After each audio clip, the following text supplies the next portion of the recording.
don't let everybody get a chance to talk. So, brother, let somebody else get the floor. Somebody want to say something real quick. Yeah, I just want to say one thing, fam, because earlier my phone died and I had to charge it up before I couldn't get back in. But we was talking earlier about who the father of Yeshua was, right? Okay. Okay. Now, I told you before that the New Testament, and before I say this, I want to make something. I just want to make y'all understand something. The New Testament has a lot of fruit in it. I'm not saying that it doesn't have any fruit in it. I'm saying that it has been scrambled up, and of course, you know that I feel that the Messiah has yet to come, but I'm gonna just show you what I mean by scrambled up, and it causes confusion. Okay, go ahead, Ak. Let's go to Luke. I'm sorry. Let's go to Matthew 1 and 16. All right, hold on, Ak. Let's go grab this. Give me 1 second. All right. Yep. You want me to read for you? I have no problem doing that. No, I got it. I got it right here. All right. I got it right here. Matthew what? 1 and 16.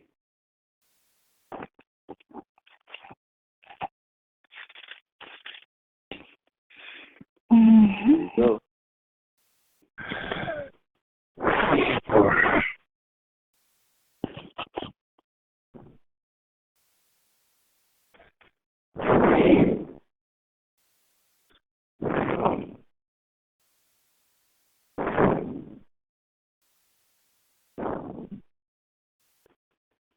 You sure you want me to read it, Ak? I got it right here. No, I'm gonna read it. Check this out. Yeah. Okay. Now, we already saw earlier that in the book of Jeremiah, it tells you that the Messiah would come through the seed of King David. Okay. Now, right here it says, and Jacob begot Joseph, who is the husband of Mary, of whom was born Jesus, who is called Christ. This is telling you that Jacob is Joseph's father, not David. Now, let's go over to... Wait. Slow down, Ak. You said Jacob is Joseph's father. That's what we were saying earlier. But listen, that's not David, though. That's not David. Wait. Slow down. Now, wait. You jump into verse 16. You didn't even read the entire context. So let's go to context. What's going on? Because if you go to verse 6, it says Jesse was the father of David the king. David was the father of Solomon by Bathsheba, who had been the wife of Uriah. We have it referenced right there that this lineage that's coming after Solomon is linked to King David. So please show me how you're going to verse 16 and saying that it's not connecting to David. You're moving a little too fast. That's good what you're saying, but I just want to make the second point. Go over to Luke 3 and 23. Wait. How do you jump from Matthew first? Can we deal with Matthew first? Like before you go to Luke? This is very important. Can we stick with Matthew first? You said that because I can't. I'm trying to show you the confusion. Okay, but before you go to another book, let's deal with Matthew. You made a claim.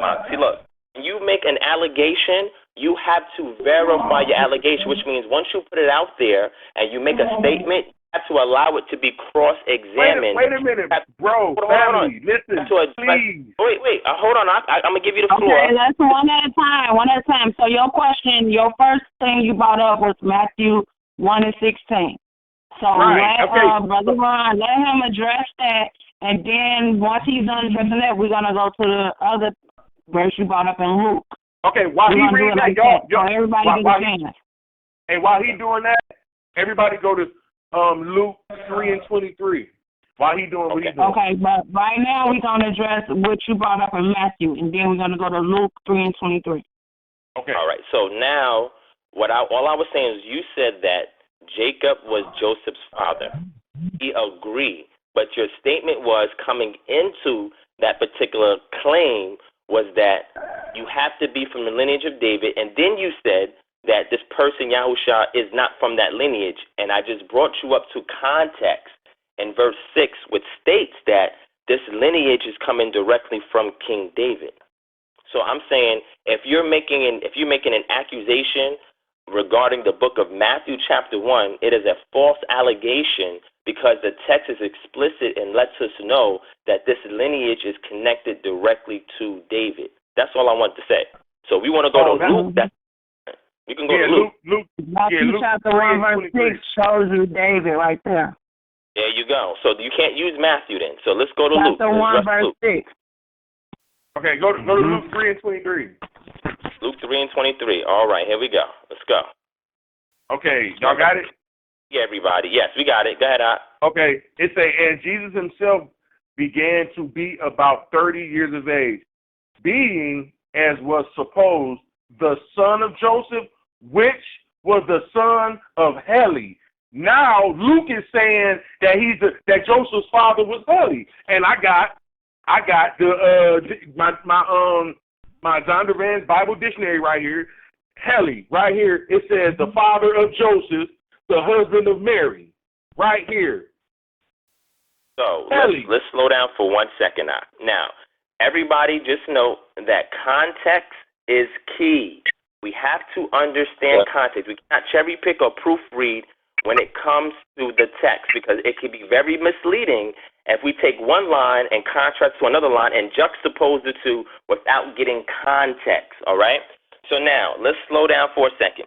I want you to answer for me. Name me one woman in the Tanakh whose genealogy that we have today. Name me one. A woman in the Tanakh? Yes, sir. I'll wait. Rebecca? What was that? Say again? Rebecca. Okay, can you read me Rebecca's lineage? Hold on for a second. All right, no problem.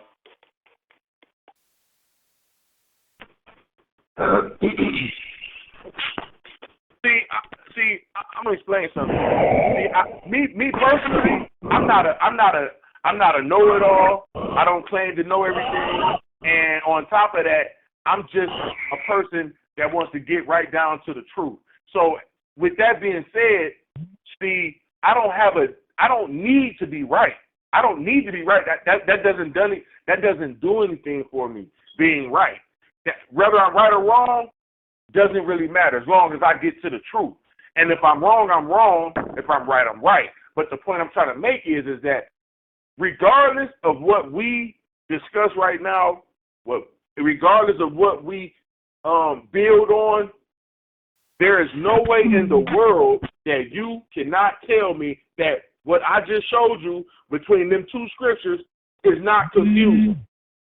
Yeah, that's not to say. Well, we're going to reference Rebecca's lineage. That's the question. We're supposed to go to Rebecca's lineage. You said it's in the Bible. Where are we going to? And once you get it, I'm going to show you tonight that you sense out of that. I'm going to prove that to you. Oh, here we go. Can I say something? Listen. The daughter. Hold on. It says Rebecca, the daughter of Bethuel. What verse? Where you at?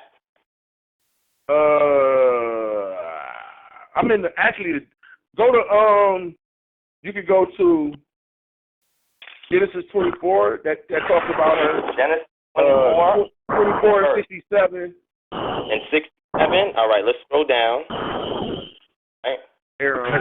Somebody got background. Could you meet your phone? Hold on, wait a minute, y'all. Wait a minute. Listen to me. I'm in my Bible dictionary. And no. Let's deal with the text, You said Genesis 24, verse 67. All right, read it to us, No, you read it. Go ahead.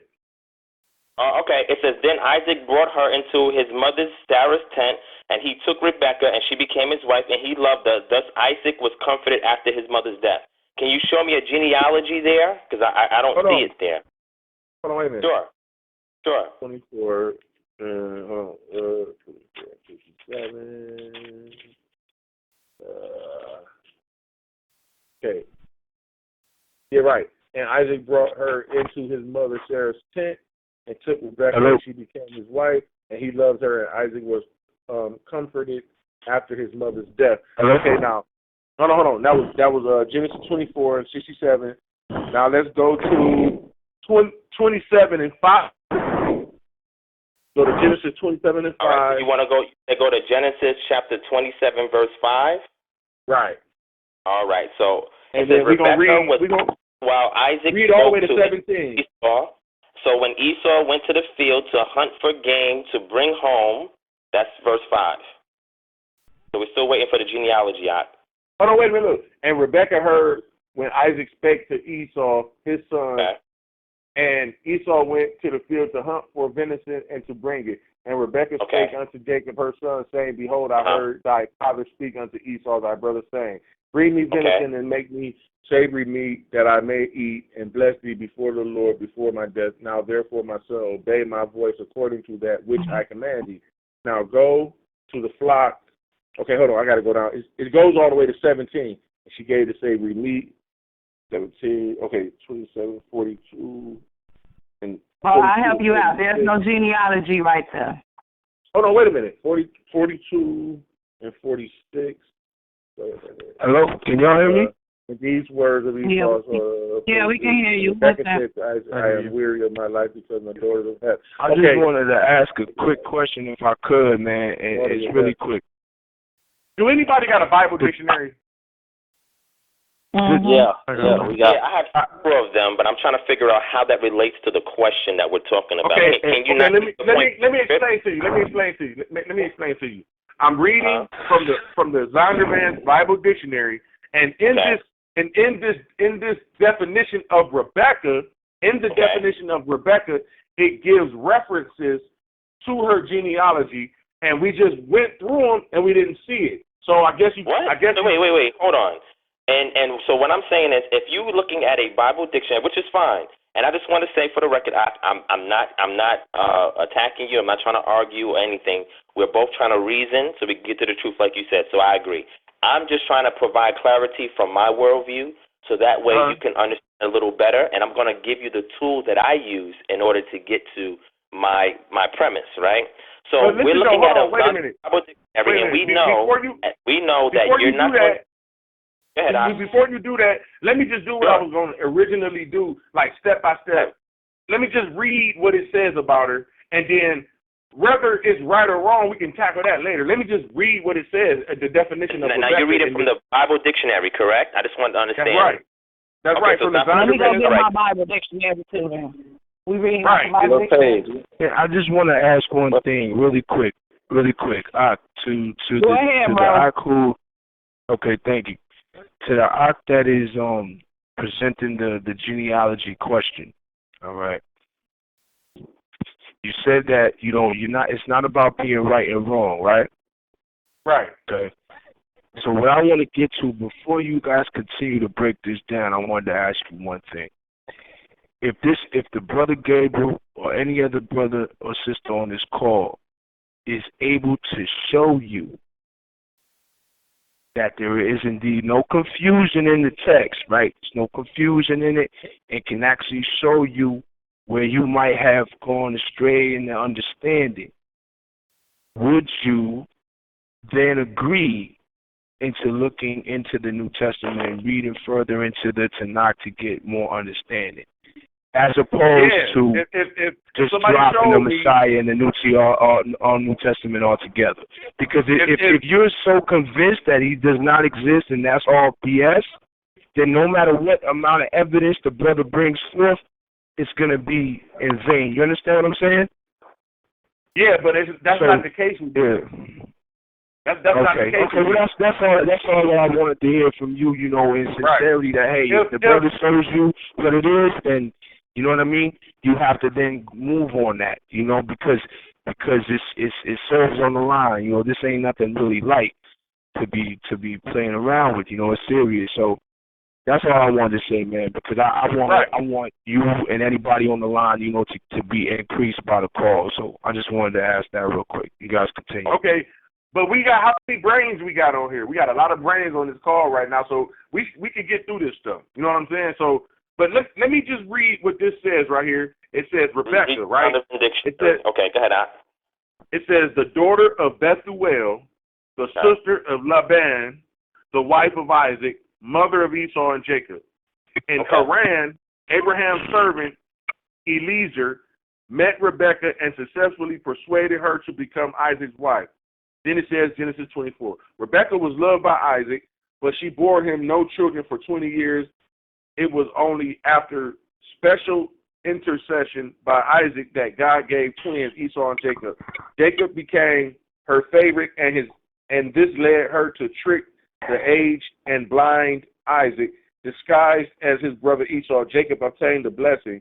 When it became evident that Jacob and Esau could no longer live under the same roof, at her suggestion, Jacob fled from home to her relatives in Aram. Rebekah never saw her son again. So at the top it tells you that Rebekah is the daughter of Bethuel, the sister of Laban, the wife of Isaac, mother of Esau and Jacob. So tackle that. Just tackle that. Okay, so all you're doing is giving us one parent. That's it. You're not giving us a genealogical record. That's what I asked for. So a genealogical record is going to It's going to go much further back.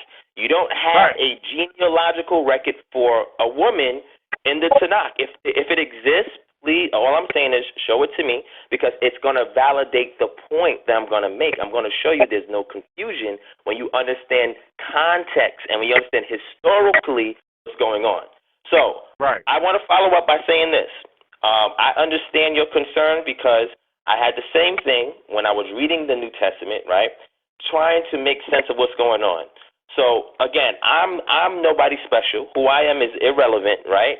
But I've devoted myself to studying a particular methodology that will allow me to objectively extract from the text what it intended within its original context.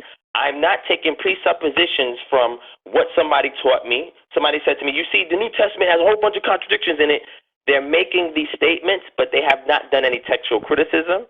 They have not done any historical citation references. They have not looked through the garment of academia to look at what references they have. They're not even looking at it from a Hebraic worldview, right? So they don't even when you fail to do these things, then your interpretation of the text is going to lead to an eisegetical understanding, which means we're going to read our own understanding into the text because, number one, it seems confusing on the surface, but that's because we have not done diligent enough study to find out why. So you can't stop with, you see the contradiction, but not go further to say, well, let me find out why it seems that way to see if it's a possibility that it's not. You have to know the pros and cons of a particular worldview before you can propose your perspective and come to your premise and conclusion. I'm explaining to you what I mean by that. The book of Luke was written for the Gentiles to understand who Yahusha was. And I'm going to explain to you very simply.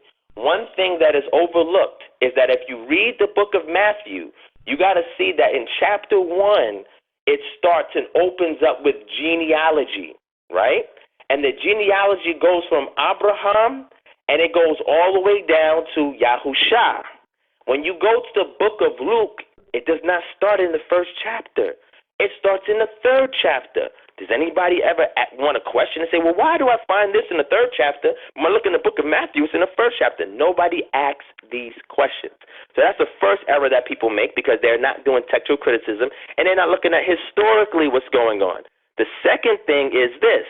When you read the genealogy, we're going from a top down, going from Abraham to Yahusha in Matthew or Matthew chapter 1.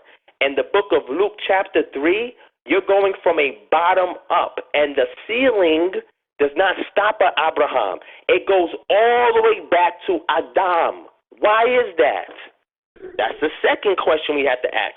See, when we're not trying to do any kind of investigative work and we're just simply trying to dismiss it simply off a pretext now, because that's what it sounds like, then we are not doing our due diligence to study. I'm going to give you another example. How many manuscripts of the New Testament is there? Do you know? Yeah, manuscripts. Yes, manuscripts. the ones that scribes actually wrote on papyri or lambskin or other things, how many are in existence? You can give us an approximation if you don't know exactly. I wouldn't give an approximation. I got it wrote down somewhere, but I don't know. Okay, it's thousands. How many Torah and or full Tanakh manuscripts that we have in existence today? How many are? I mean, different variations? I'm just asking, just the manuscript, physical manuscript evidence. How many do we have?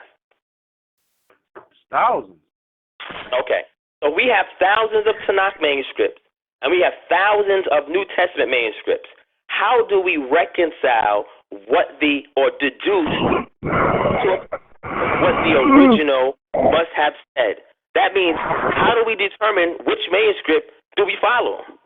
Is there a particular methodology of approach that we take in order to discern what the original, because we don't have no autographs of any book in the text. I don't care if you're looking from Bereshit to Revelation. We don't have it. So that means that you have to take a particular diligent approach and use a particular methodology to come to an objective stance and how we can reconstruct what the original autograph would have said. This is going to come very, very much key for you, when you do your studies going forward. I'm going to give you all of these tools, okay? I'm not no sage. I'm not no coke guru. I'm going to give you the tools so you can see how to objectively come to a conclusion in order for you to render a faultless premise, right? So here's the third thing. Have you looked through the annals of the historical accounts that are contemporary to the events that took place in the Brit Hadashah and, let's say, 2, 3, or 4 generations afterwards, who would have been much closer to the events that we are today? Have you looked through that body of work? Have you seen that? And I read so much stuff over the years, man. Like, for real, not trying to be funny. I couldn't say whether I did or not. Okay, that's honest, and there's nothing wrong with that. So now we're not even looking at the historical aspects. So now we're just looking at surface, right? We're not even looking, and this is what they would call the Peshat level, right? If you follow Pardes, which is a midrash technique of exegeting the text, right? But if you're only looking at it from the surface, then that means that you're not doing diligent enough study. That's not a bad thing. It just means that nobody has showed you how to do a diligent enough study to understand what we are looking at. So I just named 2 things for you. Can you please tell me why the genealogy in the book of Matthew starts in chapter 1, goes from Abraham to Yahusha, but it starts in Luke chapter 3, and it goes from Yahusha to Adam? Can you explain to me why the authors took that approach in regards to writing down the genealogy? Can you do that for me, Ak? Well, I know that when you look at history and the timeline, a lot of the timelines have been distorted, like almost like one of them Quentin Tarantino movies. You know, sometimes the movie might start somewhere else other than the beginning of the story. So what I'm saying is that the timeline has been rearranged in a lot of cases. But besides that, though, you got to have that ruach, though. For real. Everybody ain't got that. You got to have it, man. Okay, so that means I have to have the ruach right now in order to figure out what's going on. No. Listen. Okay, listen. Go ahead. My you bad. know how. See. There's everything is energy and vibrations. Like before you enter a room, your essence and your vibrations and your aura gets there before you. And just like when somebody is talking to you, the vibrations of truth registers. There's a mechanism in your brain that can pick up on if something is true or not from the vibrations of the truth versus a lie. But everybody don't have that capability. Now, I'm not saying that, I'm not speaking on no comic book psychic stuff. I'm just saying when you are been practicing righteousness for a specific amount of time through all adversity, through poor, rich, everything, sickness, health, you still stayed like Job did, like how Job stayed with the Most High no matter what. See, what I'm saying is that, and it comes along with what you're talking about, being able to diligently study. You know, do you have that mechanism in you right now? I sure do. Can you discern if I'm lying to you or telling you the truth right now? Please bear witness to it. I can discern that you are an honest guy. Thank you. I appreciate that. Because I have nothing to gain by sharing on the line tonight, especially when I'm giving you all the tools to figure it out for yourself and come to your own conclusion, right? I'm not asking you to join my organization. I didn't even tell you my name because I'm irrelevant, right? I just want to give a brother who's saying that he's looking for truth the tools that I have so we can understand together what's going on. I don't care after you leave this if you subscribe to the New Testament or not. That's not my concern. My concern is you have the tools that wherever you are in your studies, you can apply it and you can get the most out of it. That's all. As a servant, I have no problem with that. I have no problem with that. But it's something that I have to say. Sure. Before you finish, listen. Problem. The body of Israel, the body of Israel. We have faith without works is dead, and at the end of the day, wait, hold on. You quoted from the New Testament. You can't quote the New Testament, brother. But listen though. I didn't say I hate the New. I said it got good fruit in there. I said that. Oh, earlier. You did say that. You know what? You're correct, Doc. I apologize. Go ahead. But listen. I apologize too. I didn't catch that part. But faith without works is dead, man.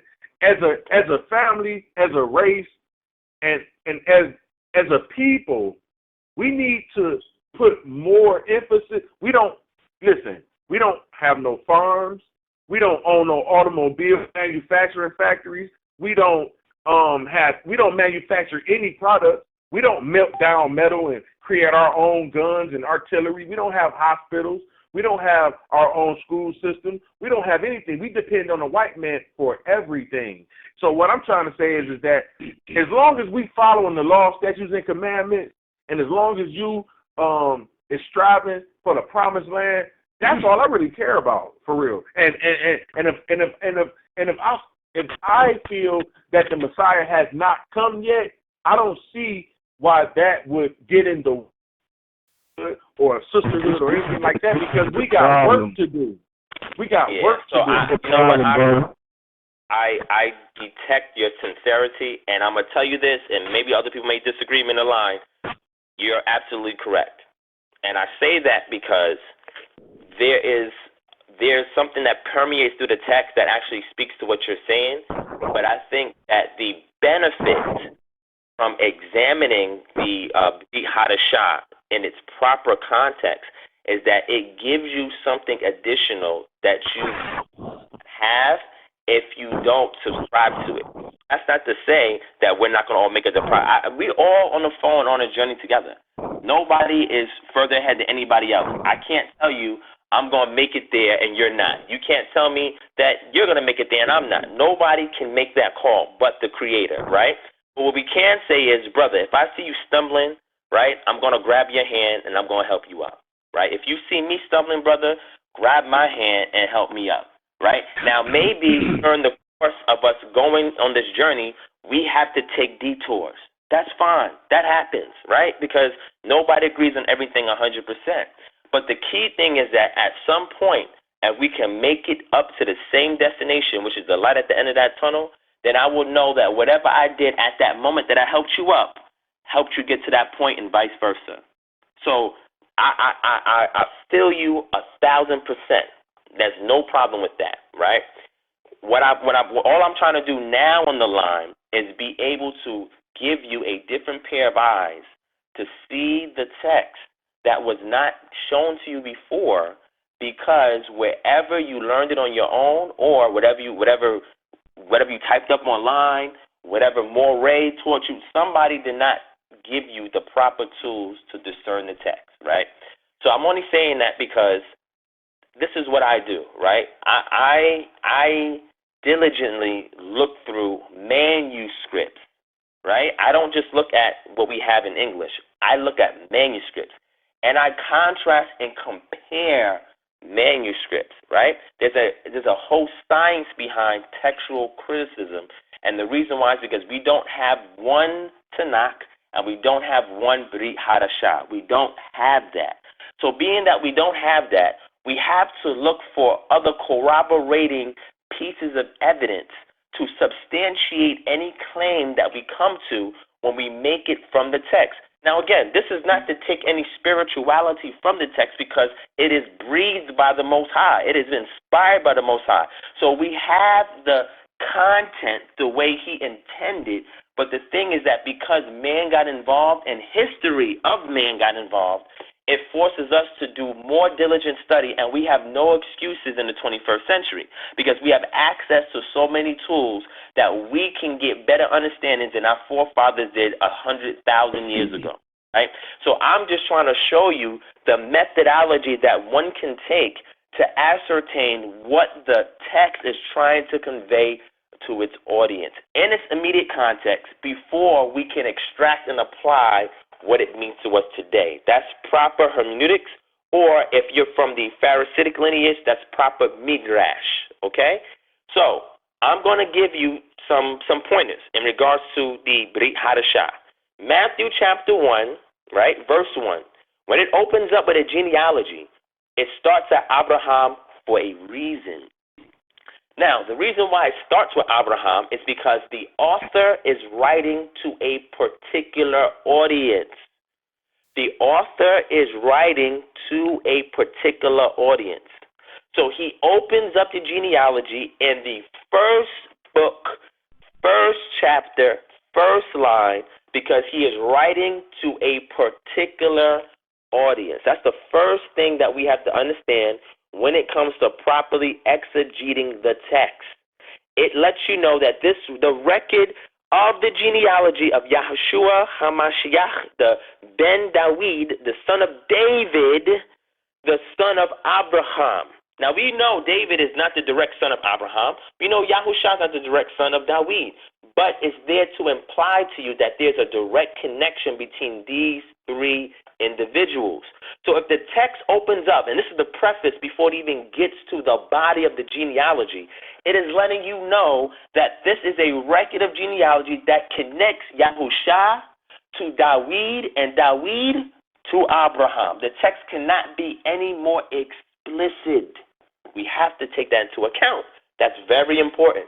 So one cannot look at the book of Matthew and say the book of Matthew is not linking back to Dawid when the author is telling his audience, this is why I'm writing this to you. Now, when we read down, we get to verse 16. Now, the reason why this is important is because I can argue for or against this, right? So being that I can argue for and against it, I know the majority of argumentation when it comes to exegeting this text properly. So I've heard almost all types of possibilities. The one you presented is one of many that I've already heard, right? I've argued for and against. If you really wanted to, and I'm going to show you and be honest, if you really wanted to argue your position, you would just hinge on Matthew 16, not the fact that Yahusha is connected to Dawid, but the discrepancy as to why we don't see Yosef directly begetting Yahusha. That's where you should have started. That would have been the best argument that you could have made, right? Because now when you read verse 16, it says, Yaakov was the son of Yosef, the husband of Miriam, by whom Yahusha was born, who was called the Mashiach or HaMashiach. What it's saying is that Joseph is the husband of Mary, and Mary is by whom Yahusha was born, who is called Mashiach. So do you see what happened there? So it gave you the whole lineage of Joseph, and then it skips Joseph and goes to Miriam when it comes to getting the process of Miriam. Too. That should have been the first thing that you said, not linking it to Dawid. Linking it to Dawid is a faulty premise. But looking at the text itself and saying, well, how come the text skips from Joseph, and it goes to Mary, and then it goes to Yahusha. There's an explanation for that, right? I'm just going to show you that I looked at all arguments, and that's the best one that could be made, right? So I'm going to explain to you the issue with that. Now, Matthew chapter 1 was written originally in Aramaic or Hebrew. We have testimonies historically by individuals called the Church Fathers, and the Church Fathers have a recordation of the traditions or word of mouth or direct insight from contemporary individuals. That means the ones that lived around the same time that Yahusha lived and his apostles lived, and also subsequent generations. And what is clear from various ones, Jerome being one, Epiphanius being another, and several others, they let you know, even Origen, they let you know that the original book of Matthew was written in the Aramaic or Hebrew tongue. The reason why you have some that say Aramaic and some that say Hebrew, because all of these church fathers did not speak Hebrew. So some of them confused Hebrew with Aramaic, right? So I say that to say the ones that could read Hebrew, like Jerome and Origen, they could read Hebrew. So they can be able to discern, hey, wait, this is Hebrew and this is Aramaic. But all of them saying that the original book of Matthew was written in Aramaic and or Hebrew. That is vitally important in discerning what is going on in front of our face. Now, when we look at languages, right, the best way to compare languages is looking at what's called sister languages. I'll give you an example of what a sister language is. If there's a book that's written in Spanish, and I want to understand what that book is saying in Spanish, and then let's say that book in Spanish gets translated to Chinese, and let's say it gets translated from Spanish to Chinese, and then from Spanish to, let's say, Portuguese. If I wanted to understand the translation from the original tongue in these two languages, which language would I go to that will be closest to the original language if I wanted to get an understanding of what the original intended to say? Which one? Would I go to the Chinese translation or would I go to the Portuguese translation? Portuguese. Portuguese. Here you go. Very simple. Why? Because it is a sister language in the same language tree. Same language tree, right? Mm-hmm. I'm not going to just rush right to Chinese and say, okay, look, I'm going to try to figure it out in Chinese. If I can go to, let's say we don't have the Spanish, I can go to the Portuguese. The Portuguese is going to relate much closer because being that it's a sister language, they're going to share things such as idioms. They're going to share things such as morphology. They're going to share things such as phonology. And all of these things capture the essence of what the text is intending to its audience that was written by the author. So I say that to say this to you, and you can go back and research this. There is a manuscript called the Syriac Sinaiticus. A manuscript called the Syriac Sinaiticus. And there is also a lineage of what is touted to be by the church fathers a various sects within an overarching sect called Jewish Christians, which is a misnomer, but that's what they called them, right? That's how they understood them. And one of these groups is called the Ebionites. Another group is called the Nazarenes. Another group is called the Way. There's various groups, right? But what I'm trying to convey to you is that these individuals, the Ebionites, the Nazarenes, the Way, all of them had that book of Matthew in Hebrew. They all had access to it. If you don't believe me, go to Illustrious Men, Jerome's book, Illustrious Men, that was made in 393 AD, and read his quotations where he says about the Hebrew book of Matthew and who he received it from. He'll tell you it's the Nazarenes. So I'm saying this to you for a reason, right, is that when we look at the Syriac Sinaiticus, guess what it says? It says that Yosef begat Yahusha. We don't see the Miriam aspect. It says Yosef begat Yahusha. That manuscript dates back to the 4th century CE. Later on, we have what's called the Peshitta, which comes much later, maybe the 5th century at the earliest. And that is also written in Syriac. Syriac is the eastern dialect of Aramaic, which means that it can be compared directly to what the Hebrew, or it captures the essence, more so what the Hebrew says than what we're reading in the Greek manuscript. We're talking about two different language families altogether. So what point am I trying to make by this? I'm saying we have to do our due diligence to look at history, textual criticism, and other things that relate to proper exegesis so we can understand. Anytime you come to something that's challenging, it has to force you to look and go grab other tools to figure out, well, why can I not understand this? Why is this not working for me? Question. And I'm gonna give. Hold on, I'm gonna give you. Just finish up with, and you can ask a question. No problem. Another issue is idiom. Do you know what an idiom is, Ak? I-D-I-O-M, an idiom? Okay. All right. And do you know what a loan word is? A long word? A loan, L-O-A-N word. A loan word, like I loaned you something, and you have to give it back. A loan word. Have you heard of that term? I mean, I know what you're talking about because, like, the ancient Hebrew, it didn't have punctuations. It didn't have certain letters. It didn't have exclamation points. Certain things that would change the meaning of certain quotes and stuff like that.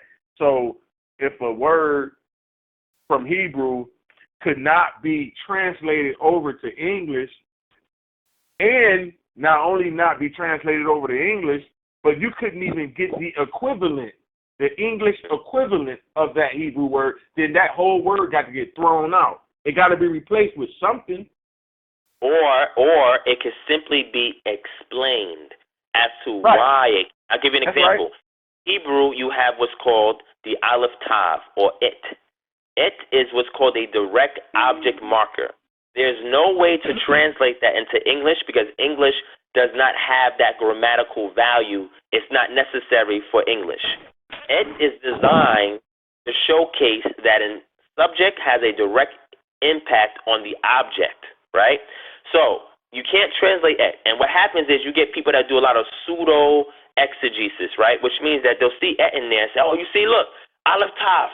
If you go to Revelation, it says Alpha and Omega. You see, it's the same thing. See, what we see in there is Yahushua, is Jesus. He's right there in Genesis chapter 1, verse 1, because that's where et is found.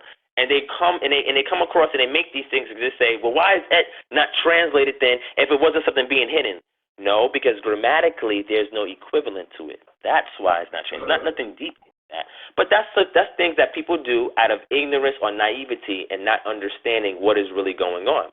So the reason why I asked you, if you know what an idiom is and what a loanword is, when you see these things littered in a literature, then you know that literature was not the original tongue of that text.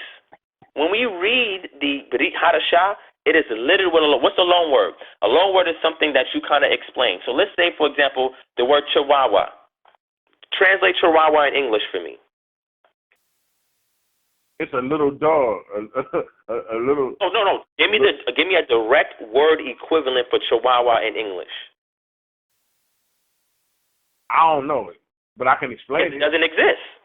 So what happens is instead of us trying to translate something that there's no equivalent, we borrow the word from this original language and we keep it and we say it as closely as we can within the phonological values that we can equate to it in English. And that is simply just Chihuahua, right? Now, a person who speaks Spanish will say it more natively than we would, but that is what's called a loan word. We have a whole bunch of loan words in the Brit Hadashah. That would not be possible if the authors were Greek, writing to a Greek audience, and writing to them in a vocabulary that directly pertained to the audience. You're not going to find loan words. I don't have to borrow from somebody else's culture to make sense of my own culture if I'm conveying it to an audience that speaks and hears and understands the language of my own culture. It defeats the purpose. It goes to show that what I'm using is so weak that I have to borrow from somewhere else. So again, this is very important when it comes to, for example, that term begat. We have to be careful to see what does that mean. That's very important, right? Because it's a very bad translation in English. Begat, I hate that word because it's weak.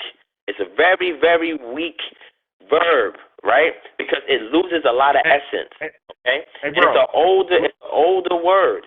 So look, I'm gonna walk you through. So after we look at an idiom is a cultural expression. I'll give you an example. If I say to where are you from, I'm from Cleveland, Ohio. From Cleveland, Ohio. Okay. So if you're from Cleveland, give me a slang from Cleveland. Said a slang? Yes, give me a slang word from Cleveland.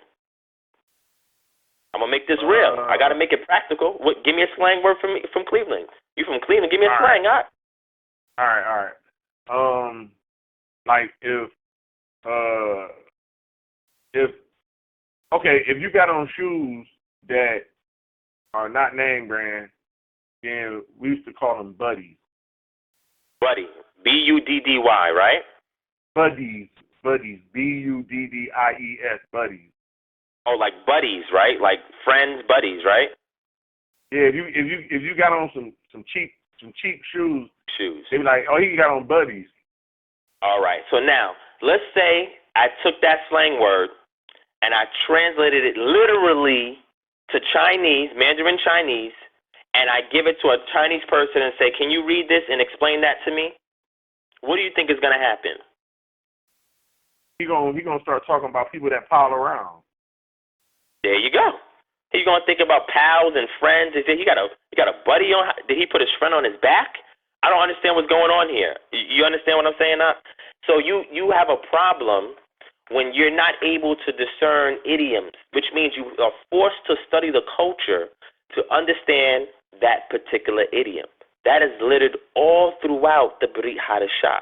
Whole bunch of idioms and loan words. So that means we would have to understand Torah to be able to discern these idioms and these loan words, because the Greek is not the original language of the text. So we have to understand if we're going from Greek to English, that's 3 translations, Hebrew to Greek to English. Now, there are some proponents that would say that the Greek manuscript was side by side with the Hebrew manuscript, but the issue with that is that there's heavier evidence from the church fathers that say otherwise. So this is academia trying to give credence to the Greek family lineage because they are astute in Greek, and Greek opens up a world of philosophy because of the people who engineered the language. It came from out of the culture. Just like if I read the Septuagint, right, or the Pentateuch, if they was in Greek, I would lose a lot of the essence that is in the original Hebrew. Especially if it gets translated a third time to English. You're going to lose a lot in translation. So what textual criticism does is that it examines all of these variables and say, how can we harmonize this? What's the best way to contrast and compare so we can understand what is going on? The best way to study the New Testament, or the Brit Hadashah, if you want to compare it to let's say the Old Testament, it's not going to be in English. English is not the best way. It's a way you can, yes, but it's not the best way. You can't go from the original languages either, which would be Greek, right? Koine Greek in the New Testament, and let's say classical Hebrew and Aramaic in the Tanakh. That is still not a direct linguistical comparison because they're from 2 different language families, okay? So what you have to do is say, okay, how is the best way that I can contrast? And time periods, too. What'd you say? I said, and time periods, too. Yeah, time periods as well.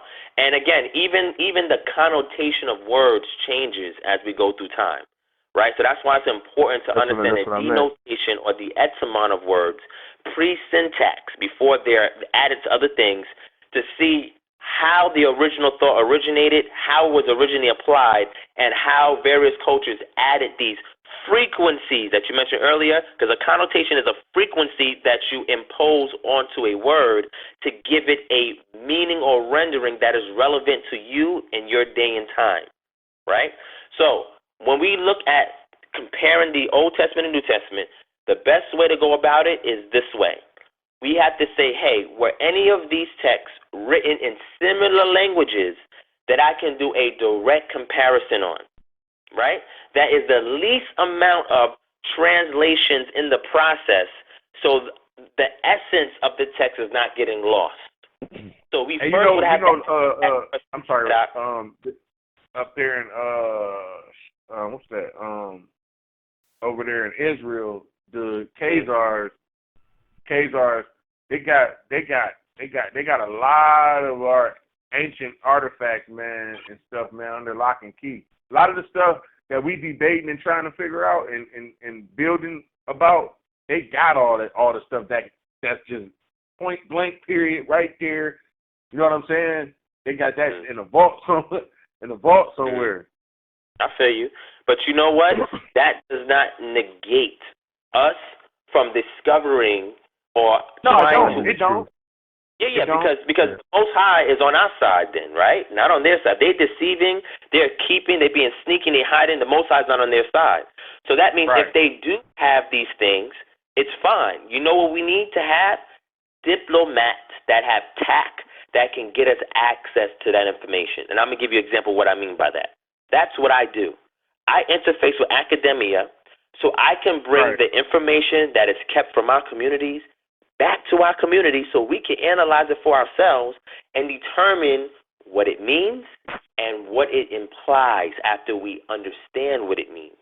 So when you have go ahead, real quick, I wanted to show everybody that's on the line something real quick. I want to show you. Go ahead. I'll be quiet. My bad. Go ahead. No, you good. I was, you was giving up that. He's on right fire. There, He's on fire. Listen, I just want to ask a question too. Go ahead. I want to hear what you're bringing up. Go ahead. No, I wanted to show y'all something. Remember when I was telling you that that when you had a ruach, it's certain things that is downloaded into your mainframe that a person without it would overlook or not see it. Now, just for example, go to the beginning of Genesis, the beginning of the book, creation. Is this the same ruach that Yahshua left behind, or what? Different ruach? No, I'm just saying that there's hey brother. what I'm saying is that right. But check this out though. This gonna be good. Y'all gonna like this, all right? For real. Now, I it's a good chance that everybody might disagree or they might agree. But I see what I see. You know what I mean? But anyway, we at the beginning of the Bible, right? Okay. Now it say in the beginning. Now we got to remember, because just breaking down that word play. See, a lot of times, like the word God, the word Lord, all those words are interchangeable with different beings. Like in other words, Satan is a god to a person that looks at him that way. An angel is a god to a person that looks at him that way. You know what I mean? So it's coming from the Hebrew. Certain words were not able to be translated over into English. So the borrowed word would just be God. You know what I'm trying to say? So check it out. In the beginning, God created the heaven and the earth. This is the Most High, Almighty Yahweh, right here. That word, God. Elohim. Do you know? Yeah. Do you know that Elohim is plural? Yeah, that's plural. Because Elohim is the Most High plus everybody else together. All of the angels, everybody in heaven are Elohim. You would have to be because it means power. It means power as well. Do we really know who was included? But y'all, I mean, what y'all saying is true, right? Exactly. But listen though, check this out. In the beginning, the Most High created the heaven and the earth, and the earth was without form and void. Pause. Something that is without form and void. We're talking about water. Water is formless and is void. Okay, so he started with water. Now, and darkness was upon the face of the deep. Again, the word deep is signifying water. And the Spirit of the Most High moved upon the face of the waters. And God said, let there be light, and there was light. That's the sun. And God said the light, saw the light, that it was good, and God divided the light from the darkness. And God called the light day, and the darkness he called night. And the evening and the morning were the first day. And God said, I thought the sun came on the fourth day. I'm reading it. But that got to be the sun. So what is the light of the day? You know what I'm trying to say? So, but check it out though. And God called the light day, and the darkness He called night. And the evening and the morning were the first day. And God said, "Let there be a firmament in the midst." Now, when you talk about something that's in the midst, that means in between something, right in the middle of it, midst of something, okay? So God said, "Let there be a firmament in the midst of the waters," plural, "and let it divide," which is separate, the waters from the waters. So now what we got is, we got a mass of water. We have a mass of water, and now there is the word firmament, the root word is firm. So there's something like let's just say like a dome, okay? There's an etheric dome that is separating. You've got water at the top and you got water at the bottom, something in between separating the two, okay? And God said, "Let there be a firmament in the midst of the water," okay? And God made the firmament and divided the waters which were under the firmament from the waters which were above the firmament, and it was so. And God called the firmament heaven. And the evening and the morning were the second day. And God said, "Let the waters under the heaven be gathered," these are the seas, "together unto one place, and let the dry land appear," that's the earth. And it was so. And God called the dry land earth. And the gathering together of the waters called He seas, and God saw that it was good. And God said, "Let the earth bring forth grass, herb," and all that stuff. So then I'm going to fast forward right up here to where it says, this number 7 is very special. And God said, God created the whales, and God made the beasts, and God let. Okay, now check this out. Now, right here, the Most High, this is Genesis 21 and 26. The Most High Himself is giving permission to the angels to create human life in their likeness. And of course, likeness means your characteristics, your genetics, what type of person you is, your DNA code. Like I was explaining earlier with the pit bull and the lockjaw. And God said, "Let us," that's plural, "make man in our image," plural. Just hear me out. "After our likeness, and let them have dominion over the fish of the sea and over the fowls of the air." Now, right here, the angels brought forth human life in their own image. Now, flip over to 2 and 7.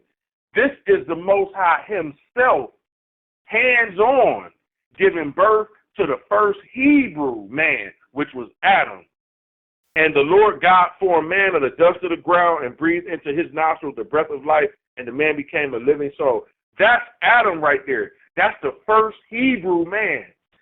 The first creation of people were people that were created by angels. And when the flood came about, all that shit got wiped out, and the only people that was left over was who was left over, which is Noah and his people. But the world before the flood was totally different. And that's like, if you go under the ocean, you find all kinds of pre-flood artifacts from the world before. And a lot of the science, a lot of the gene splicing, and the taking animals and combining them together, like in Egypt, when they had like a man that was half man and half horse and all that, they was doing that before the flood, and they was worshiping what they was creating as gods. Like they gods that they worship walked on the earth. And there was a lot of madness going on, so he destroyed it all. So the white man is going in the water and in the caverns and deep down in the earth, stuff that was thrown away by the flood, and they got a lot of intelligence and a lot of ideas for things from the world before the flood. And all the people that was created by the angels, they died with the flood.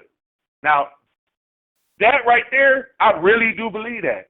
I really believe that Adam was the first Hebrew man, and I really believe that the angels brought forth their own life, people according to their own likeness, but they ain't around no more.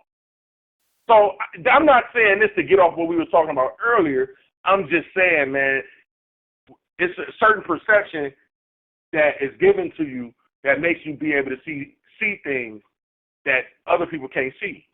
You know what I'm saying? So just marinate on that. I don't want to stay on that. Let's go on back to what the brother was talking about. You know what I'm saying? I just wanted to, kind of put that out there. So basically all I'm saying is that outer space is a lie. It don't exist. There's no such thing as outer space. It was, it's all a lie. The sun and the moon is right here. It's a part of the firmament. You know what I mean? Stars is basically little rocks that absorb light, just like the moon. And when they die, they fall down, and we call them meteors. You know what I'm saying? That's why the sky is blue during the daytime and in the summertime, because it's water up there. Oh, yeah.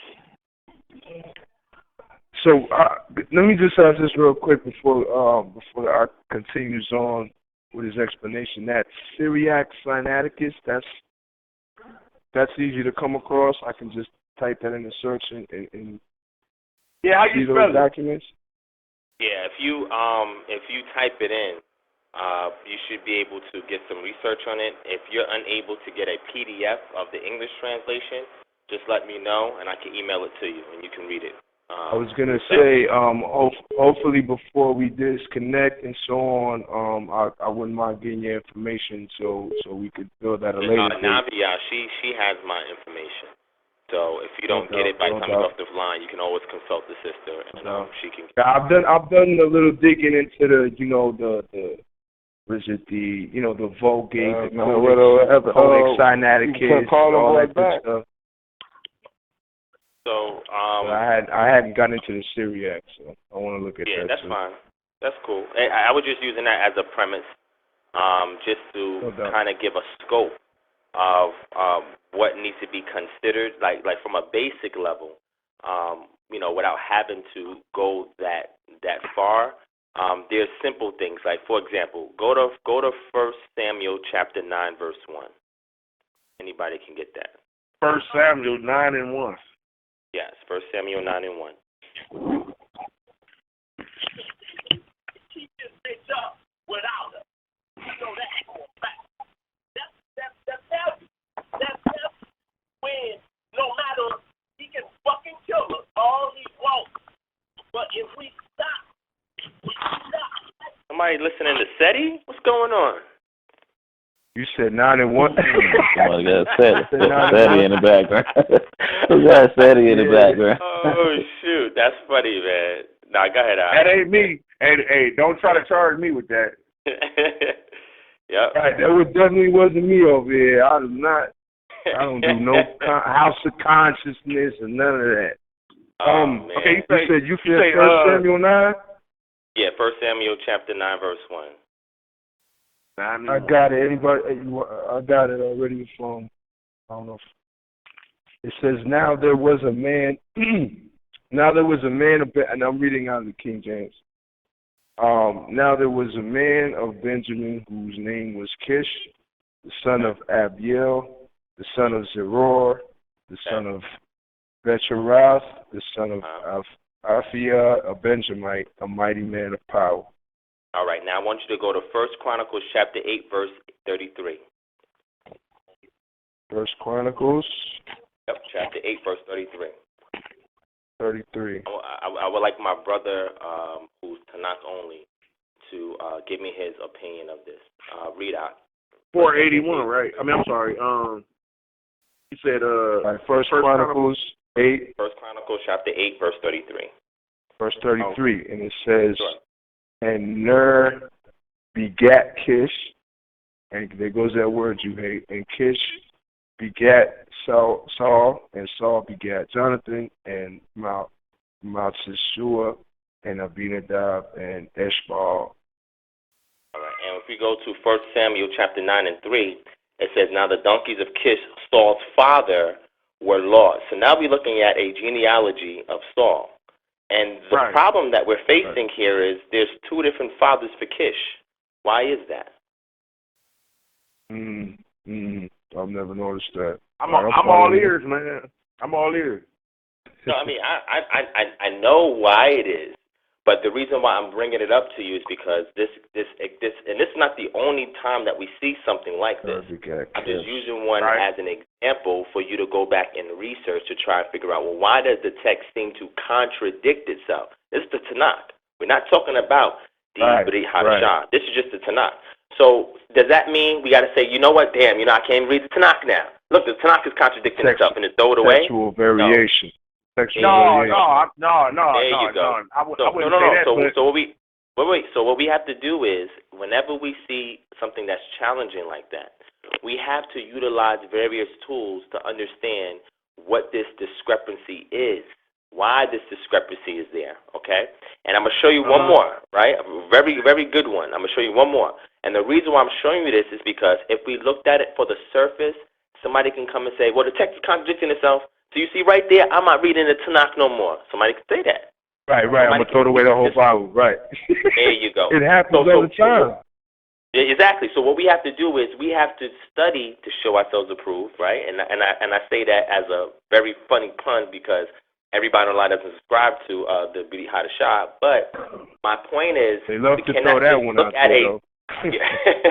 we can't just look at something that seems like a contradiction without doing our due diligence to investigate further to see what is taking place here. Why does it seem that way? And that's the honest way to approach the text. If you're truly trying to seek whether or not it's something that's genuine or it's something that is designed to deceive us, right, or lie to us, right? So anybody on this line tonight, I'm not going to give you the answer. Go back and do your homework. See, why does Kish have two different fathers? Where is this coming from, right? So when you see that, and you go back and do your studies, you're going to see there's other genealogies that seem to contradict itself in the Tanakh. Just go back and do your research. Type in contradictions, genealogy, Tanakh. You're going to see several of them. Now, there's a reason for that, but I want you guys to do your homework. To relate it back to the Brit Hadashah, what I'm saying is you simply don't just say, you see, it's confusing because it's contradicting when we see the same thing in the Tanakh. But we have to go back and say, well, why is it saying this? And I'm going to at least address it for you for the Brit Hadashah. When we look at the book of Luke, the reason why the book of Luke works from Yahusha to Adam is because the author is trying to appeal to an audience that's not from the lineage of Abraham. Of Abraham, that's the first thing. Number two, we got to look at context. In the 1st century CE, the known world was conquered by the Romans. The Romans have something called a census, and y'all know what a census is, right? They knocked on my door several times in the past years, trying to get me to give them some information about myself. I'm like, what? Get out of here with that. But a census is designed so that the county, the city, the state, and the federal government can derive statistics to help them in putting forth certain initiatives.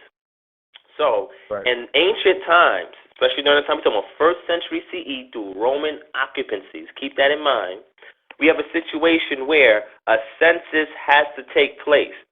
So what they do is that if the woman, now mind you, first thing, the brother said earlier that when we count lineage, right, for Hebrews, we count it via the father, right? But Gentiles count it through the mother. Let me say that again. Let's rewind back. When we talk about Hebrews, they count their lineage via the father. But Gentiles count it through the mother. You ever wonder why these Jews that's over there in Israel, these Ashkenazi Jews, say the only way that you could be a Jew is through your mother, not your father? There's a reason for that. But during those times, the woman also, stuff like that. Yes, because the Romans taxed people. And that's, if you read the New Testament, you'll see they tax people. Yeah. They tax them and they generate a census. Both of these things are mentioned in the Brit Hadashah. So if the woman is going to be counted, her lineage is drilled down, but she has to be connected to her husband in order for her to be counted. So the lineage is kept, but because in certain cultures, the woman takes on the name of her husband, right? That's why we will see something like Yosef and it's preceded by the lineage of Miriam. So again, it is not a contradiction if you look at that context. Number two, when you want to appeal to a broader audience, you have to extend the scope of what you want the text to convey to that audience. So if Matthew is starting with Abraham, he's only dealing with people from the lineage of Abraham. That's why when we read the book of Matthew, we see references that says, "I'm only come to the lost sheep of Israel." Only go to the cities of Israel and go to Jerusalem, but don't go by the way of Samaria and don't go by the way of the Gentiles, because there's a particular audience that the text is being written to. So the words that they capture from Yahusha is going to be the ones that pertain to that audience. The book of Luke is writing to a different subset, and this subset were Gentiles. So Luke had to include the Gentiles in this message by extending the lineage beyond Abraham and going back to Adam, because Adam connects all of living humanity. Number three, we see that the book of Matthew opens up with the genealogy, but the book of Luke doesn't. The book of Luke don't have the genealogy until chapter 3. The reason for that is because it was a later addition. Okay, let me rewind that and say it again. Right. The reason why Luke does not open up with a genealogy is because it was a later addition, number one. And number two, genealogy was not the utmost importance to Gentiles as it was to Hebrews. So we have to open up the book of Matthew with the genealogy because the audience is going to receive it, because they need to know that this individual is connected to David and connected to Abraham. In order for them to even open up their ears, they hear the message. Yes, right. To open up their ears, they hear the message. So if Matthew waited to the 3rd chapter to put the genealogy, he would have lost a whole spectrum of his audience. So we have to take into account the author's intent to his audience, his immediate audience. And when we understand that context, we see why we see certain things written the way it's written. I'll give you another example. We just read book of 1 Samuel and Chronicles. 1 Samuel and Chronicles were redacted by different individuals at different points in history. Let me say that again. Let me rewind back. They were redacted by different individuals during different times in history. That's why you're going to see some nuances if you just look at one manuscript, because you're going to see redactions. A redaction is a slight editing to harmonize something that seems out of place with the rest of the context. Sometimes when that's done without having the overall scope of the codified book itself, you tend to link things unnecessarily. That's why when you look at other manuscripts, they have ways of fixing it. So we can see one manuscript will say, Kish is the son of this person, Kish is the son of that person, but another manuscript will actually have the same correlation and not different names. And then we got to take into account, well, who scribed this? What period of time was this described? What is the handiwork of the redactor? That's called paleography. There's various things that we look at in order to determine and explain nuances. Because a lot of times, surface reading of the text is not going to give you the answer. And a prime example is when brothers and sisters go to Bible dictionaries and Bible commentaries. Most people have done that. I know I used to. I don't do that anymore. I don't go to Bible dictionaries, and I don't go to Bible commentaries. I've never been a fan of commentaries. I've never been. Now, that's not saying that they're bad. No, they're not. I'm not saying that they're bad. Actually, there are a lot of them that are good. But the issue is that most of them are not written by us. So it presents. That's what I'm saying. I didn't see a need. Oh, go ahead.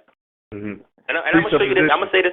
Go ahead, No, I was saying it's presuppositions. That's always how I interpreted those commentaries. Like, I don't have a necessity to go into the commentary. These are people who are far removed from the actual, you know what I mean, occurrences. So why would I have to resort to them to try to understand what I'm reading?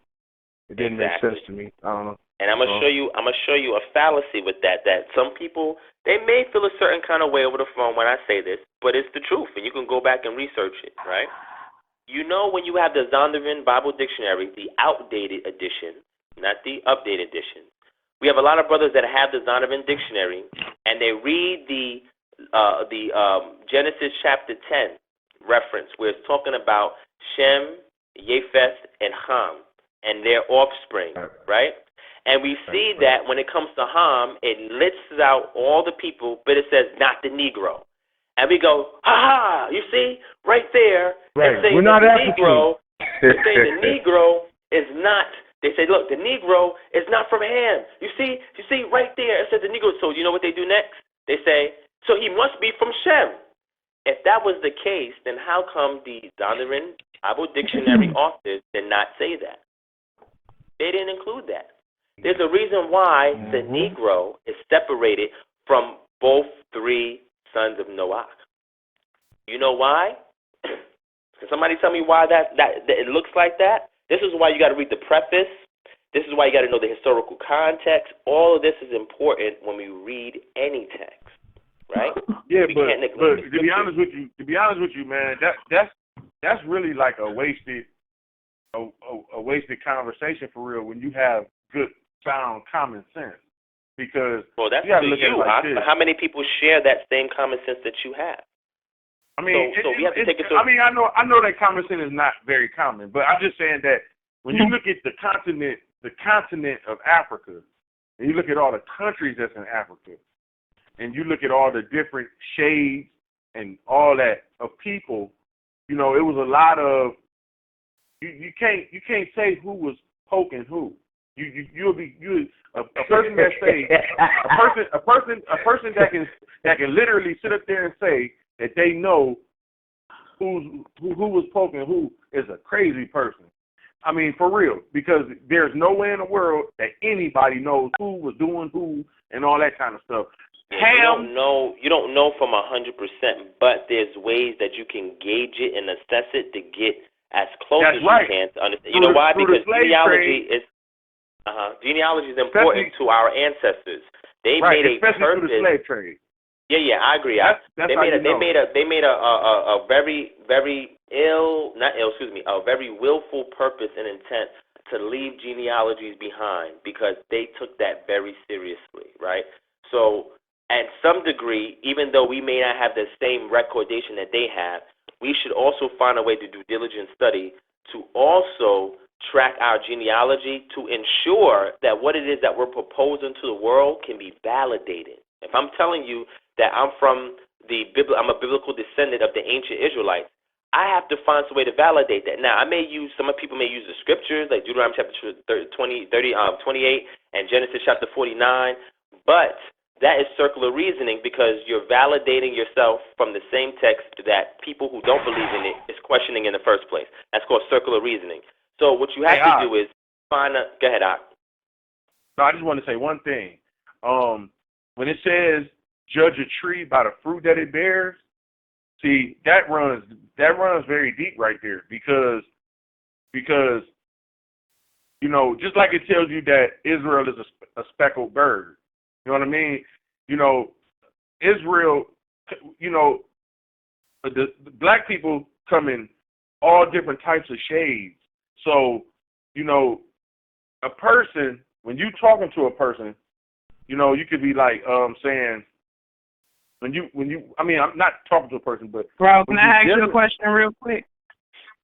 Yeah. I'm sorry, I did not mean to cut you off, but let me ask you a question, and you can add it into what you're saying right now. As far as where you stood when you initially got on the call, do you have any more? How are you feeling now? Any other concerns towards the New Testament, like anything else that you wanted to address?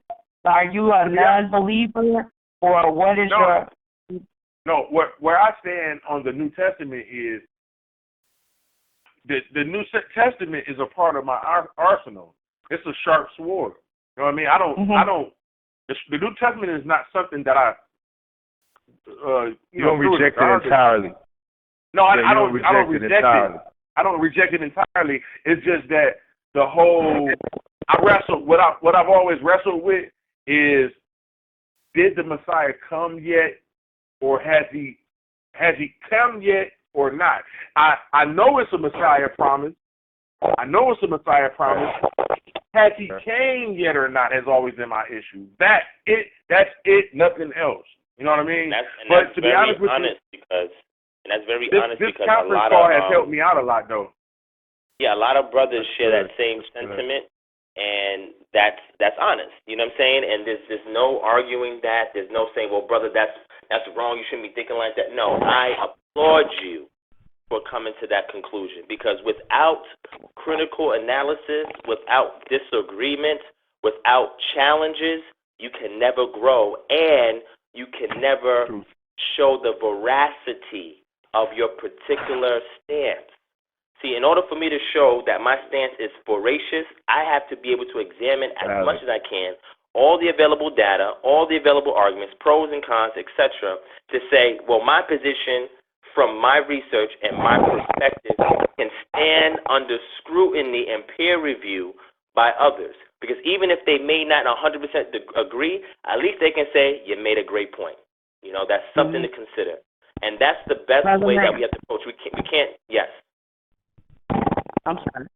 Okay, while you're talking, could you break this down? Because I have a question in the inbox. It says, the New Testament says this, that Christ is God, because Revelation says, I am the Alpha and Omega, the beginning and the end, saith the Lord, which is, and which was, and which is to come, the Almighty.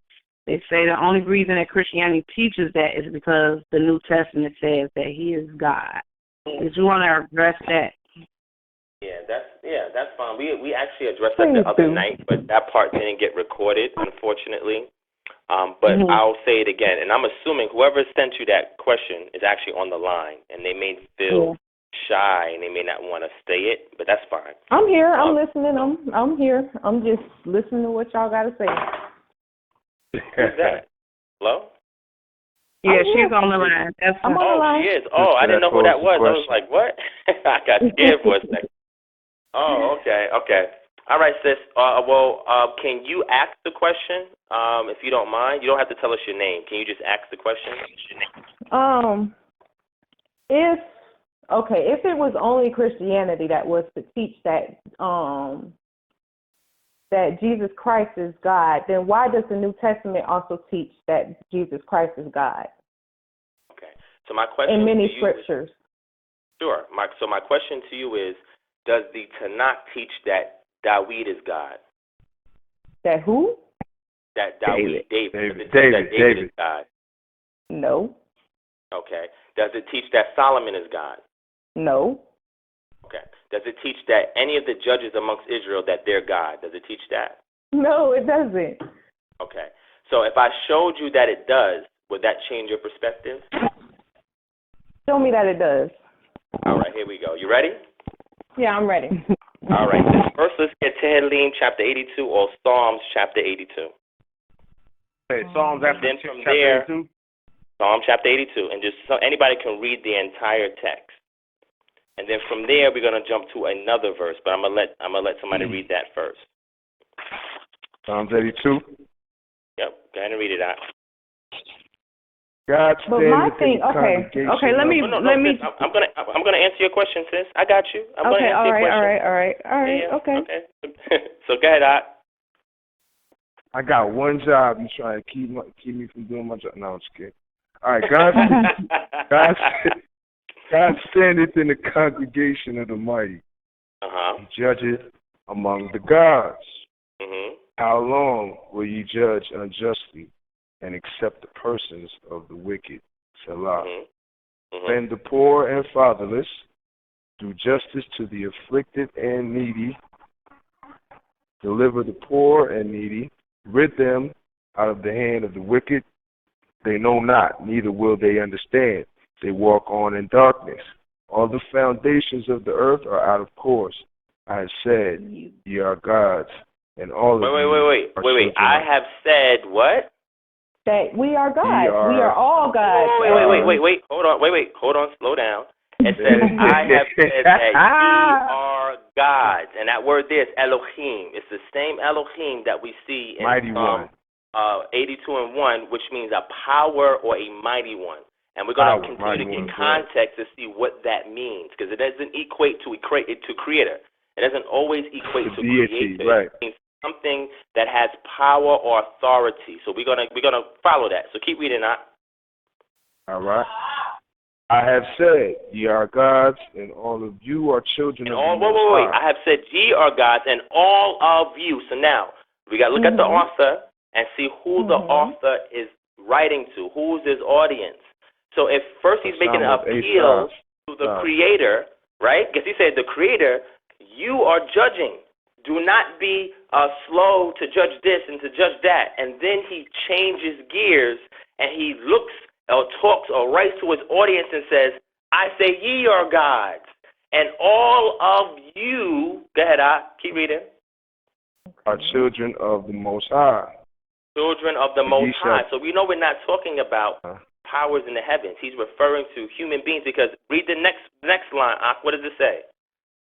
But ye shall die like men, and shall fall die like men. one of the princes. And fall like one of the princes. So slow down. So forgive my passion if it seems a little intense at times. So I don't mean any harm by it, sis. I'm just very passionate. You light next to me, brother. But it's a sister, so I gotta respect the sister, right? So sis, so what I'm gonna say is the author is saying to his immediate audience, which would have been the children of Israel, I say that you are gods, and all of you are the children of the Most High, but you will die like men. So the same term Elohim that is being used in Psalm chapter 82 verse 1 is also being used for the children of Israel. So now let's go to the next verse. Let's go to Psalms chapter 45. And you can read verse 1, and I'm gonna tell you where to stop. Let's go to Psalms 45. Okay. My heart is inditing a good matter. I speak of the things which I have made touching the king. Wait. Slow down. This is how I teach a little bit. Sometimes I'll say slow down, and I don't mean any offense. I just mean I need you to pause for a second, because I'm with you, brother. Got you. So he said, who is this being addressed to? Who is it being addressed to? It says to the chief musician. To who? The chief musician. To the chief musician. Upon Shoshanim, for the sons of Korah, Maschu, a song of loves. Okay, go to verse 1. Read it. That's what I have. Okay. My heart is inditing a good matter. I speak of the things which I have made. No, 1 second. I speak of the things which I have made touching the king. Wait, slow down. I speak of the things that have made touching the king.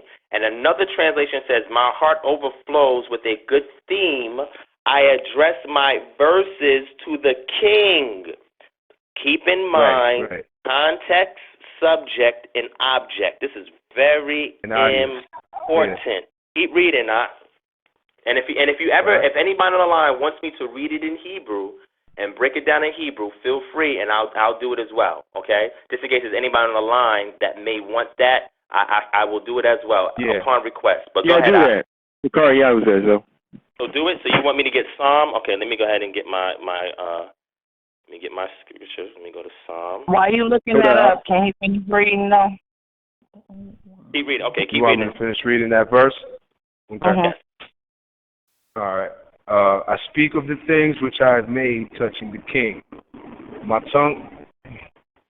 Sorry, I'm screen share. All right. My tongue is the pen of a ready writer. See you? Yeah, keep going. All right. Thou art fairer than the children of men.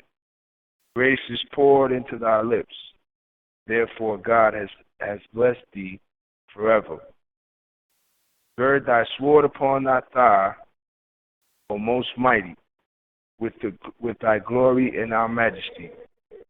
And in thy majesty ride prosperously because of truth and meekness, righteousness. and thy right hand shall teach thee terrible things. Thine arrows are sharp in the heart of the king's enemies, whereby the people the arrows are sharp in the heart of the king's enemies. Keep going. Now pay attention to verse 6. Pay attention to verse 6. Go ahead, whereby the people fall under thee. Thy throne, O God. Wait. Slow down. Your throne, O God. Remember who this is being addressed to. Keep reading that. Is forever and ever. The scepter of thy kingdom is a right scepter. Okay. All right, keep going. Listen to verse 7. I'm sorry. I am so sorry to interrupt, but I feel like my question isn't being answered because maybe I asked it in the wrong way or something, or you know what I'm saying, or you know, maybe I should rephrase myself. Okay. You said why were they addressing Christ as God? So he's showing other examples. I'm trying to finish. Let me finish verses. Let me finish. I'm gonna rephrase my question, and then once I rephrase my question, then that's when I want to go on and want you guys to elaborate and let me know. So this is what I want to ask you. Why does Isaiah 44:6 tell us, "Thus says the Lord, the King of Israel, is and his Redeemer, the Lord of hosts. I am the first and I am the last, and there is no God beside me."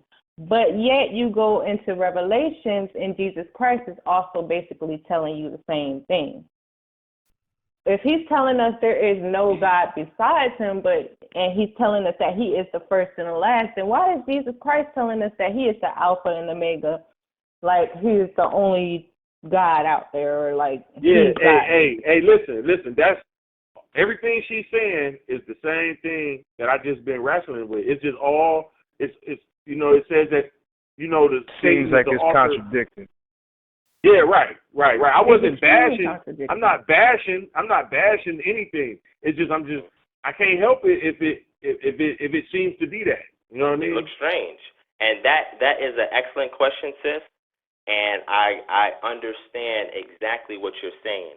That is why I'm answering your question appropriately, because what I'm referencing to you is also echoed in the New Testament.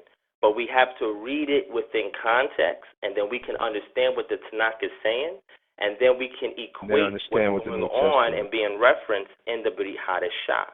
So I'm gonna answer your question. But I feel like you shouldn't go off the New Testament in order to get to the Old. The Old Testament is what should be counted. Only reason why I'm saying that is because the New Testament. The New Testament. We are in the Old Testament. We're in the Old Testament. I'm listening. I'm trying to show you how the King is also God, and the King is also worshipped along the Most High. I'm going to show you that. He's not the first and the last, is what I'm trying to say. Okay. He may be a God. We may be gods, but we are not the first and the last. There is only one first and the last. He can't be the first and the last, too. He can't be the Alpha and the Omega, too. That's what I'm saying. It makes absolutely no problem sense to me. And again, Alpha and Omega is an idiom. I don't know how long you've been on the phone, but we mentioned earlier what an idiom is, and that is a cultural expression, right? So we're gonna see what that idiom is referencing, because he doesn't say nowhere in the verse that you picked out that he's God. He didn't say that, right? He's using a title, and that title was something that was used by kings. But we're gonna get into that. Can I say something, brother? Yeah, before you continue. Sure. One thing that I want to point out to the sister also is Mashiach himself never once puts himself in the place of the Father during his ministry. Sure does. In the New Testament. He doesn't say, he always points to the Father.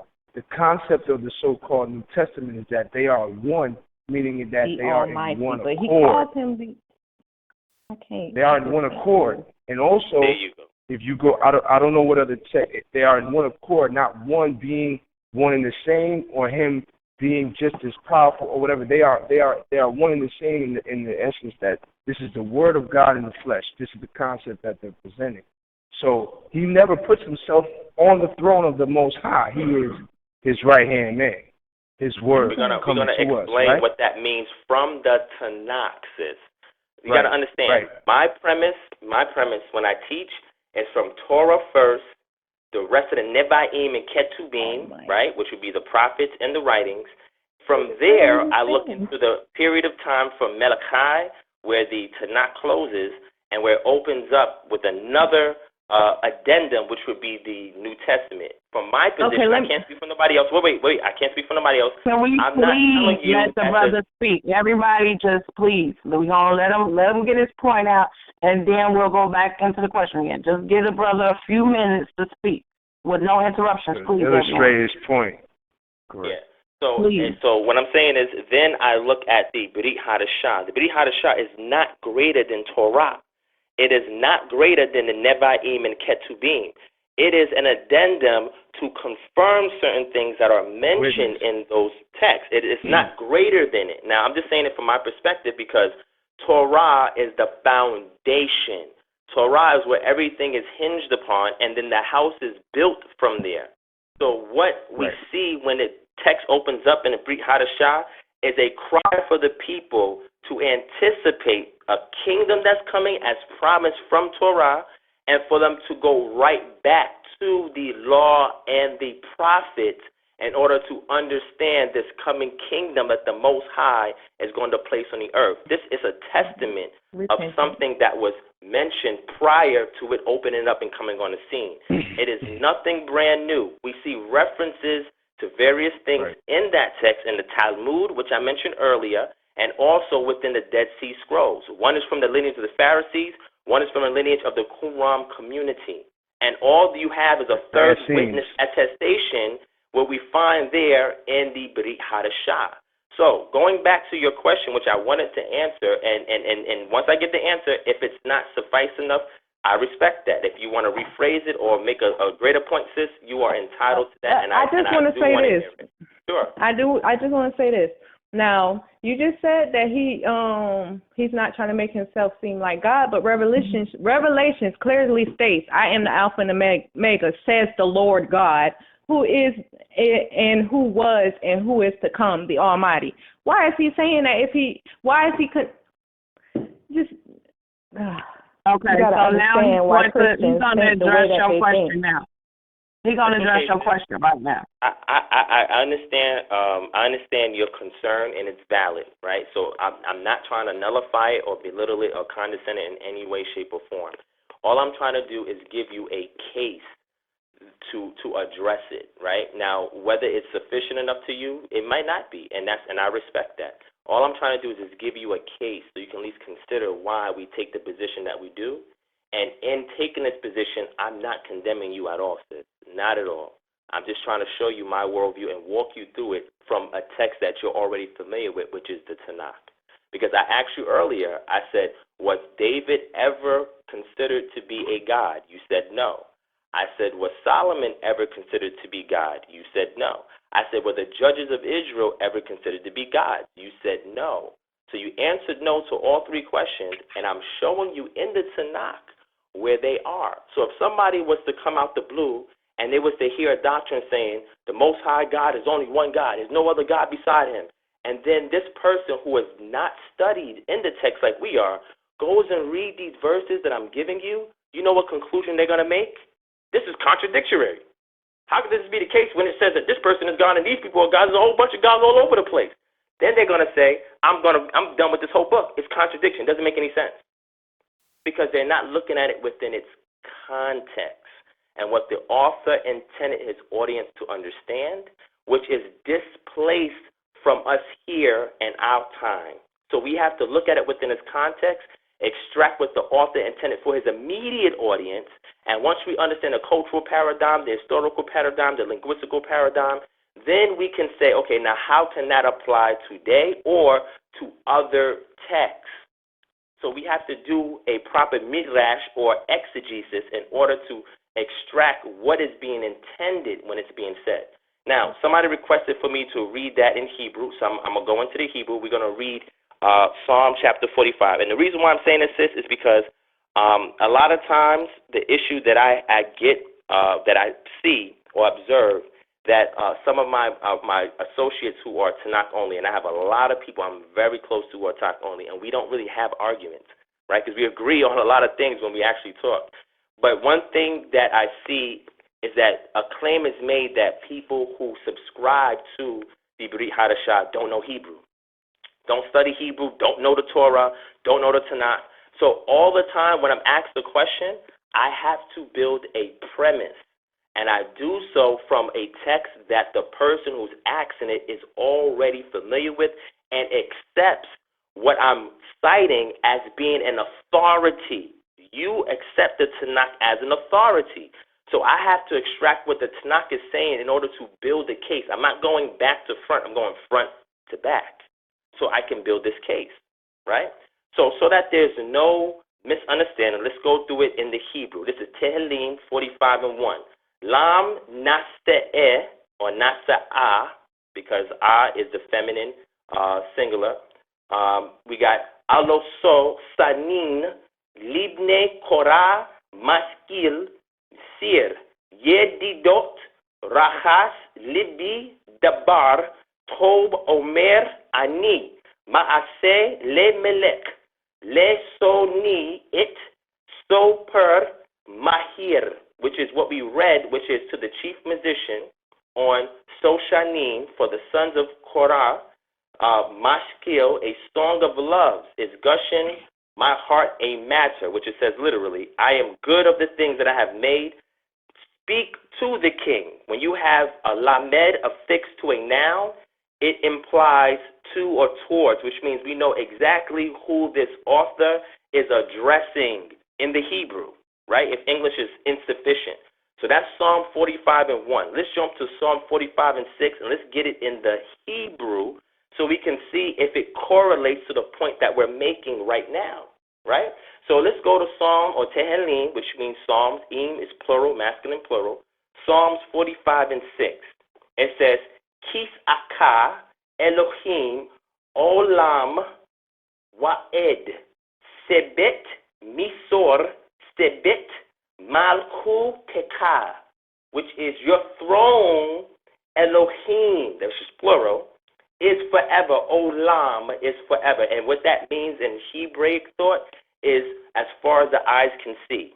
The horizon is, beyond the horizon is forever, because we can't anticipate what's beyond it because we can't see it. We can't empirically perceive it. Therefore, we limit ourselves to whatever's beyond that horizon to put it in the hands of the Creator. That is Hebraic thought when we're looking from a Semitic worldview, okay? It says, and ever, wa'ed, the scepter of righteousness, the scepter, of your kingdom. So this person who's writing this is saying, your throne, Elohim, your throne. Remember, the reference to Melech means he who reigns or the king. The throne that is referenced in verse 6 is talking about the Melech or the king in verse 1. Context. So now this king is being called God. But let's keep reading further and see something in there that's very interesting, because we're going to see two gods in here. Two gods. Yes, two gods in here. And if I was reading this from somebody who did not understand the Tanakh within its Hebraic context and Hebraic understanding, I would say the whole book is contradicting itself. How can the Most High say that there's no other gods beside me, but yet we're reading where there's other gods that's there? How does that work? And in some cases we have Elohe, some cases we have El, some cases we have Elohim. Why are there different words for the Most High Yah? It seems like there's a contradiction or confusion, but that's only to the unlearned mind that does not understand the Semitic parameters in which the text was laid out. Are you following me, sis? I'm going to get to Revelation, and I'm going to show you that that idiom that you're referencing is a title to a king, and that being ascribed by an author as a person on a throne being a Elohim or a power, it is not something that is absent from Hebraic thought within the Tanakh perspective, because we see it, and I'm reading it to you right now. So, go to verse 7. Read Psalm 45, verse 7, And if you need that in Hebrew as well, sis, let me know, and I'll break it down as well. Go ahead, Hello? Hello? Yeah. Hello? Yes, I'm I'll here. read it. Am I here? Okay, read it, sis. Yes, we hear. Thou lovest righteousness and hatest wickedness. Okay. Therefore, God, thy God, have anointed thee with the oil of gladness above thy fellows. Wait. Say that again? Who? Therefore, God, thy God, or your God. Therefore, wait. Slow down, sis. Therefore, God, your God. What? Well, hold on. I thought there was only one God. Why is it saying, therefore, God, your God? And the reason why this is there is to show you context. That means there's no shadow of a doubt that we're talking about two different powers here and not just one. Because some people will say, well, you know what? It's probably addressed to the Most High Yah. So then he has a God? You see? This is why context, language, history, and culture is very important in extracting or exegeting or finding the midrash of what the text is trying to convey to the audience. So this looks contradictory to Isaiah chapter 44. Why is there two gods here? There's two gods here. Keep reading, sis. Has anointed, therefore God, thy God, has anointed thee with oil of gladness above thy fellows. Now, slow down, sis. There's no such thing as an oil of gladness. That is an idiom. If you don't think it's an idiom, find me gladness and give me oil of it. Gladness is an abstract term. It's not nothing concrete. So that means this anointing that's taking place is not a physical smearing on of oil. It is an idiom that's expressing something. See, we got to look at things within its context and understand Hebraic Semitic thought. So before I can subscribe to a text outside of the Tanakh, I have to use the parameters within the Tanakh to test this text to see if it's natively Hebraic, and if so, what is being lost in translation. Because remember I told you that the text was not originally written in Koine Greek. So again, and we're also reading from a 10th century manuscript. Let me say it again. We're reading from a translation of the Masoretic text, which is a 10th century CE manuscript. You know what that means? That means 1000 CE is the manuscript that we're using to read the Tanakh. Do you know how many problems that proposes? When Moses exited out of Egypt, which is approximately 1450 BCE, we are almost 2,500 years separated from when that incident took place to the Masoretic text that we're reading today. Do you know how many implications that is? Go ahead, Ak. I'm sorry. Go ahead. No, I just want to say something real quick. Is it true? Is it true that the mothers sacrifice? Is it true that what? I can't hear you. Say it again. Say, is it true that the Most High abhors human sacrifice? He abhors child sacrifice. Child sacrifice he abhors. Human sacrifice he encourages. Let me say that again. Child sacrifice he abhors. Human sacrifice he encourages. Now, if you want context for that, let me know and I'll break it down for you. No, I was just asking that because I'm checking something out. But go ahead, finish what you were saying. Yeah, no doubt. But remember what I said, because some people, y'all should be terrified on the line if you subscribe to Tanakh. Well, what I just said. I just said the Most High abhors child sacrifice, but he encourages human adult sacrifice. Matter of fact, the Most High even took a child sacrifice. Wow. Yeah. All right. So let's go back. I knew that. Wait, hold on. Wait, family, we're not there yet. Let's finish this one context, because, people, like I said, I have to look at both sides of the coin in order for me to have a particular position. I have to understand opponents to my worldview, and I had to put myself in their shoes to see, well, what kind of argumentation would they put my way that I can respond to, right? So I'm not a novice at this. This is what I do all the time. And it's only to edify everybody so we can come together and get a better understanding as a community.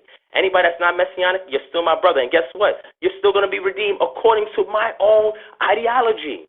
You see? You see that? That's interesting. So what I'm saying is, knowing the truth and be able to properly exegete the text allows you to be more tolerant, because you see things that connects people, not divides them. It connects them and brings them together. It's about unity, echad, which is a unit. Echad can either be a singular item or it could be a collective noun for something. So I'm looking at the collective noun, echad, ruach, that I want us all to be in. So I'm not here to divide, to argue, to debate, but if a question is proposed to me, I'm going to do my best to use all the tools at my disposal to respond to the question. So the person who's asking it can get clarification whether they want to agree with it or not. At least they know that there's an answer for it. So I'm not going to get tripped up. I'm going to give you a response because I've studied the garment or the spectrum of responses or questions or argumentation that is in the con state to oppose my worldview. So when we continue to read, we see in Psalm 45 and 7, there's two gods. There's two gods. And the word there is Elohim, Eloheka. Ka in Hebrew is a suffix for your, plural, possessive. Your, second person, possessive, your. Okay, God. Now your God has given you the oil of gladness. What? God, your God. Well, hold on. Two gods? Wait, what's going on here? How do we get two gods if there's only one God? It's because we got to look in context. Context is very important to understand what is going on. Remember, the person who wrote Psalms is not the same person that wrote Isaiah. We have two different authors writing to two different audiences in two different periods of time. We got to look at chronology. See, we don't take none of this stuff into account when we read the text. And it's okay because a lot of us have not been trained to do this level of study. And it's okay. That's why the Most High has certain people to say, you know what? Since I see y'all haven't studied this, I'm going to give you the tools. Because if I keep fishing for you, you'll never learn how to do it for yourself, and it seems like I'm trying to get all the glory. This is not about me, family. I didn't even tell nobody my name because I'm unimportant. What's important is the tools that I can give you to fish for yourself. Hey, so just like I gave your voice sounds like this dude named Baptized the Scribe. Nah, that's not me. And matter of fact, me and that brother's at odds, though. You know, no disrespect to him, but we're at odds on several things. So no, that's not me. I'm not him. I assure you, I'm not. As a matter of fact, Navia knows who I am. So I'm not. Am I that guy, Navia?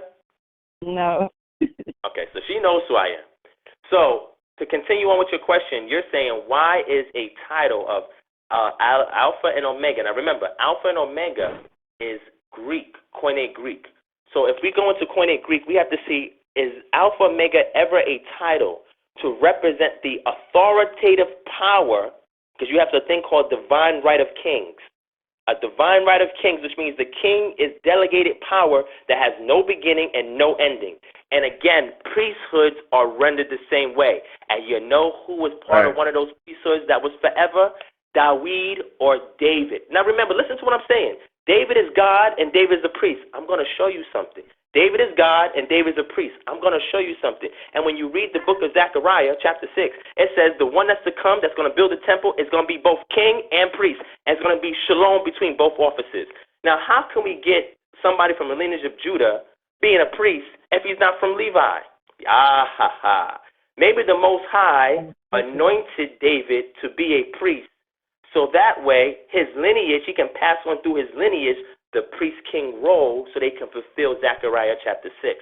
There's a reason why you need a harmony between the two offices because they were at odds. And when you read the context of what happened in post-exilic Israel, right before they was about to get kicked out, you'll understand the degradation in the relationship between the kings and the priests. This is vital to understanding and identifying who this Mashiach is. I'm not saying Yahusha ben Yosef is the definitive Mashiach. All I'm saying is I'm showing you a case why the authors of the Brit Hadashah viewed him to be that way. And it wasn't just because they read the Tanakh. They also knew the teachings or the oral Torah, which is the Mishnah, that gets resolved through various rulings. They understood that because they was around Jerusalem. And Yahusha was also approached by the Sanhedrin. So this is stuff that the audience would have been familiar with. They would have also known about the Qumran community where we get the Dead Sea Scrolls. You know why? Because Yochanan was by the Jordan River, baptizing people. And if you go south from the Jordan River, you get the Dead Sea, where the caves is at, with this in close proximity to where everything is taking place. And if you read these things outside of the Tanakh, you'll see where a lot of the influences impact the authors who wrote the Brit Hadashah. Now, I know, sis, you probably haven't heard nobody break it down like this, it's because some people who say it, their study or their level of study is limited. That's not a fault to them. It's just that sometimes people believe they have enough and they don't need to go any further. I am never satisfied because knowledge is infinite and the Most High is infinite.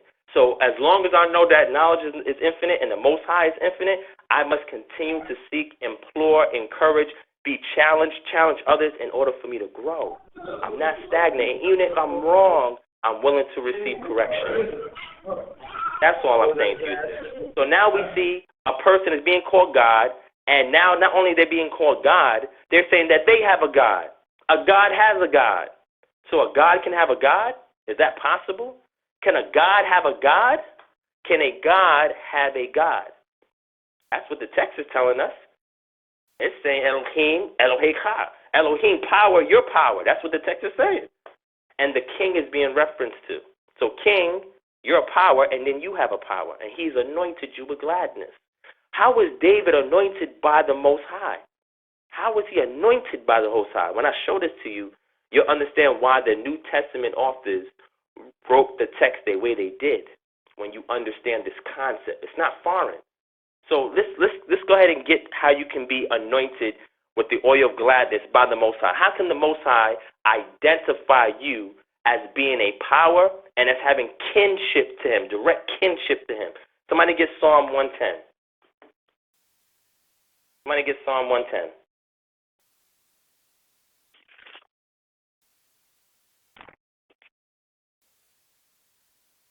Okay, I'm there. All right, sis, please read. The Lord said unto my Lord, sit thou Slow at down my there, right. Wait, slow down there, sis. So you'll hear a lot of Messianics abuse this part of the text, right? And they abuse it because they assume that the reference that it's making in the Brit Hadashah is directly relating to Yahusha. But we're going to read it within its proper context before we can extract its intention and apply it elsewhere. So now, the Psalms are written by various authors. There's no one person that wrote all the Psalms. Anybody that says all the Psalms written by David is lying to you, because we even see a preface in some of those songs about who's writing it. Asaph was one of those people. Moshe wrote a psalm. So the Psalms are not just written by David. He has chief musicians that was part of his choir that also directed and authored these telahim that will be sung. They don't say it the way we say it. They sing it the way you hear the Quran being sung by Muslims, because that conciliation marks that's actually there in the manuscripts of the Masoretic text means that it's designed to be sung with tone. Yes, go ahead. This is something that I always struggle with. Like, if you go to like Deuteronomy 18:10, if you go to 2 Kings 21:6, 2 Kings 3:27, Leviticus 18:21, Genesis 22:1-24, Judges 11:31, Jeremiah 7:31. It's a few others too. It's a lot of different scriptures about people making human sacrifices, and the Most High will become angry with them because of that. Mm-hmm. So with that, I'm just using my common sense now. Excellent question. Did you just interrupt him to bring up human sacrifice again? Yeah, but it's a reason though. Because let's stay on course real quick. Let's deal with one topic at a time, because we cannot be jumping all over the place like that. Just let's finish this thought, and then let's go into the human sacrifice. Okay. No problem. This is about Jesus. The Most High sacrificing Jesus, going against his very own law.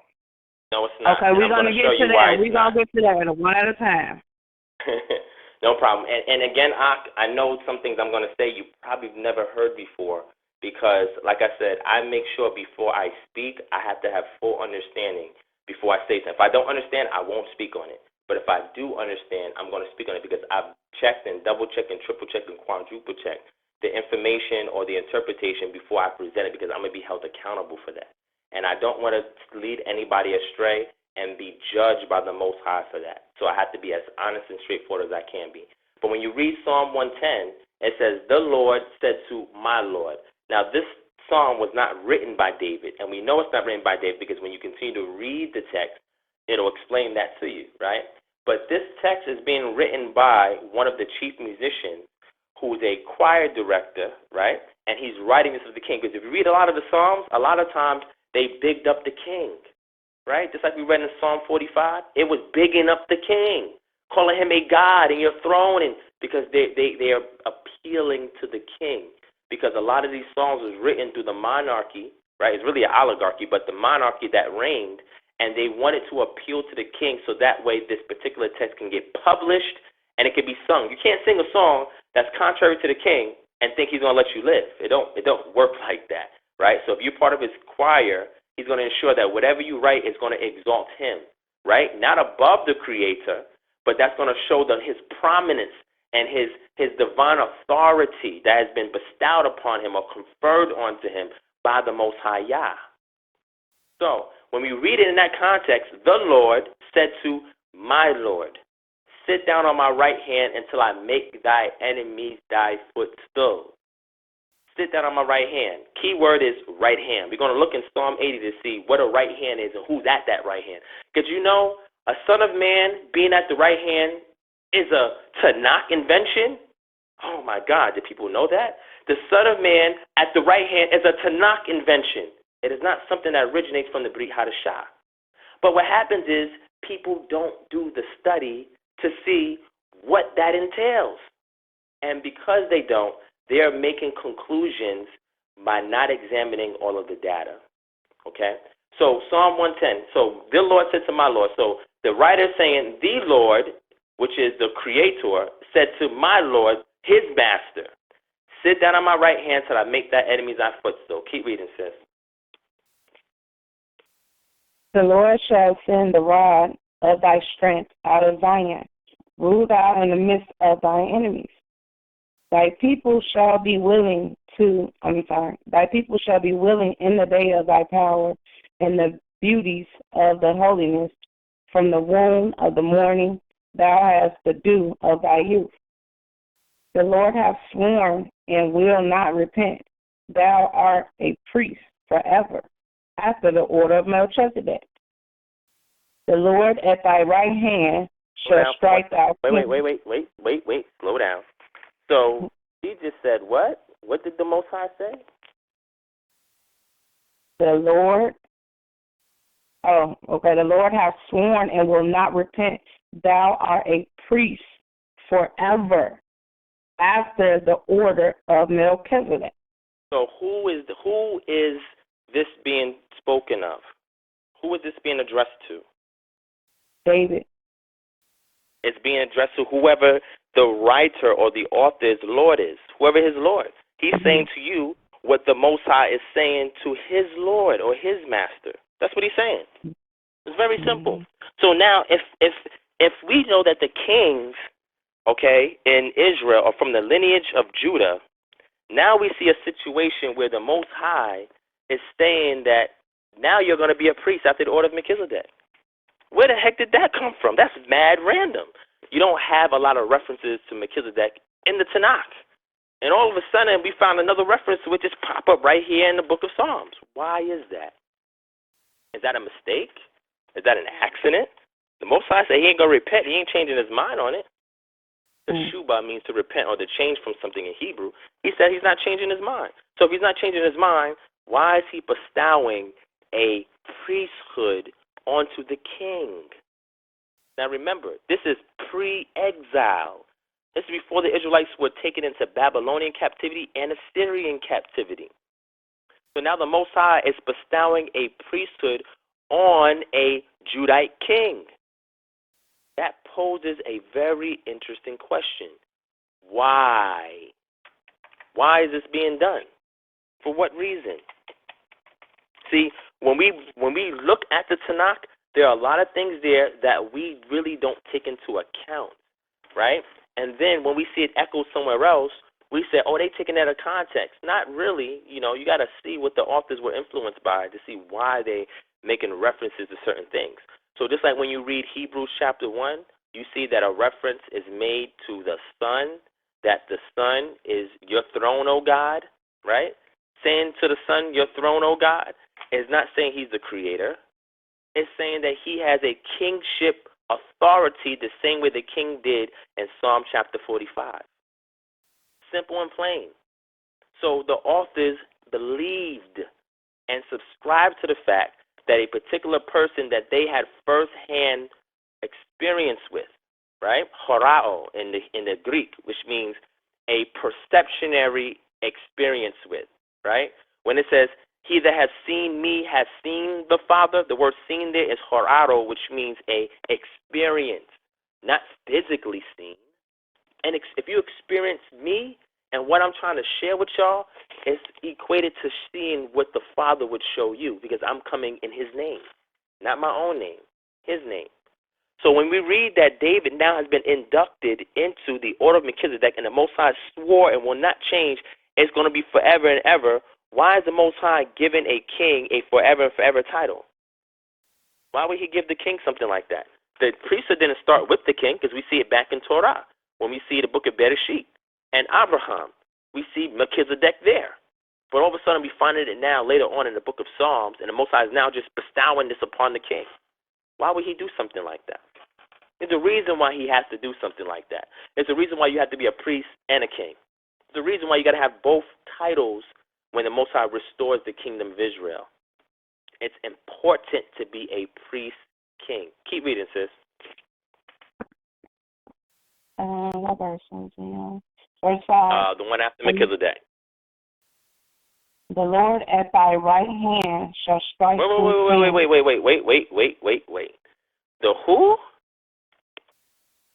The Lord. Say it again.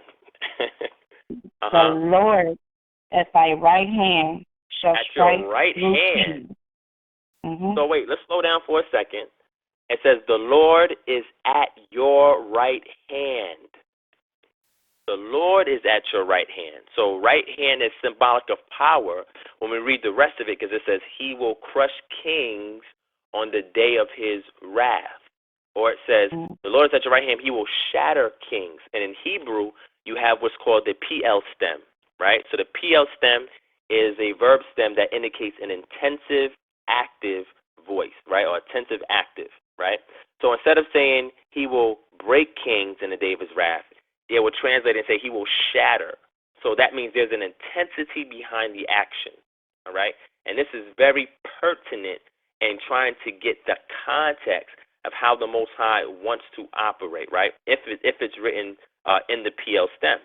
So let's read the rest of this. I'm gonna let you finish it, sis. Go ahead. Verse 6. He shall judge among the heathen. He shall fit the places with the dead bodies. Okay. He shall wound the heads over many countries.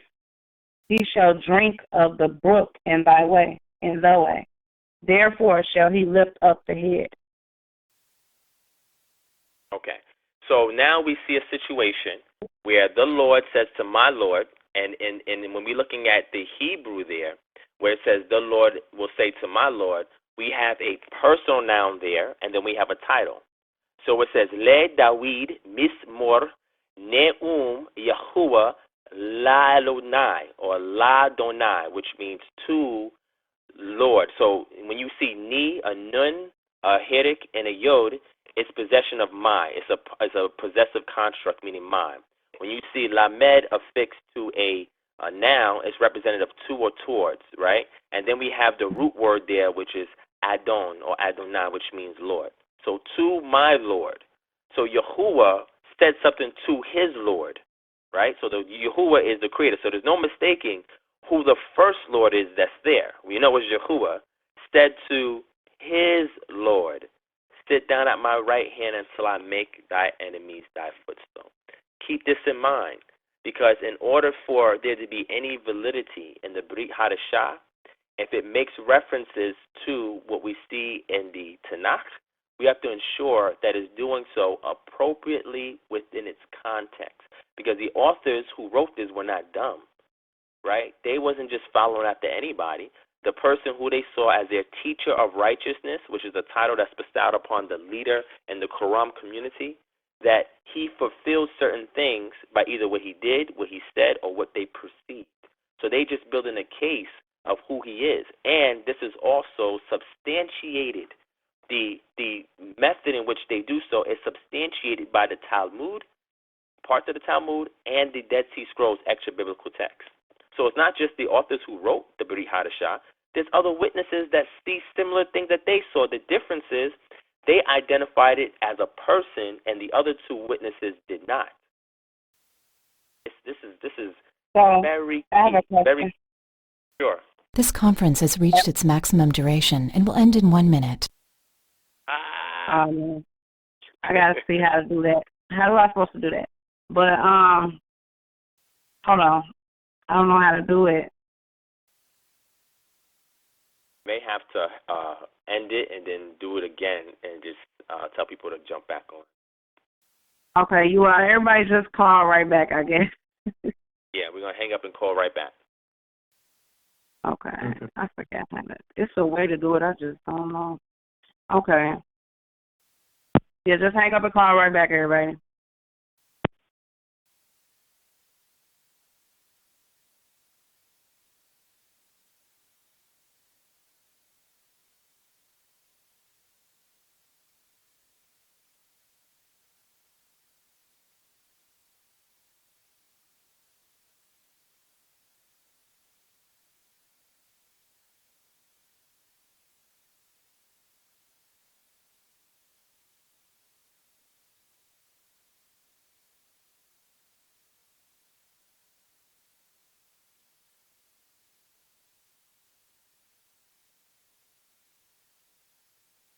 This call is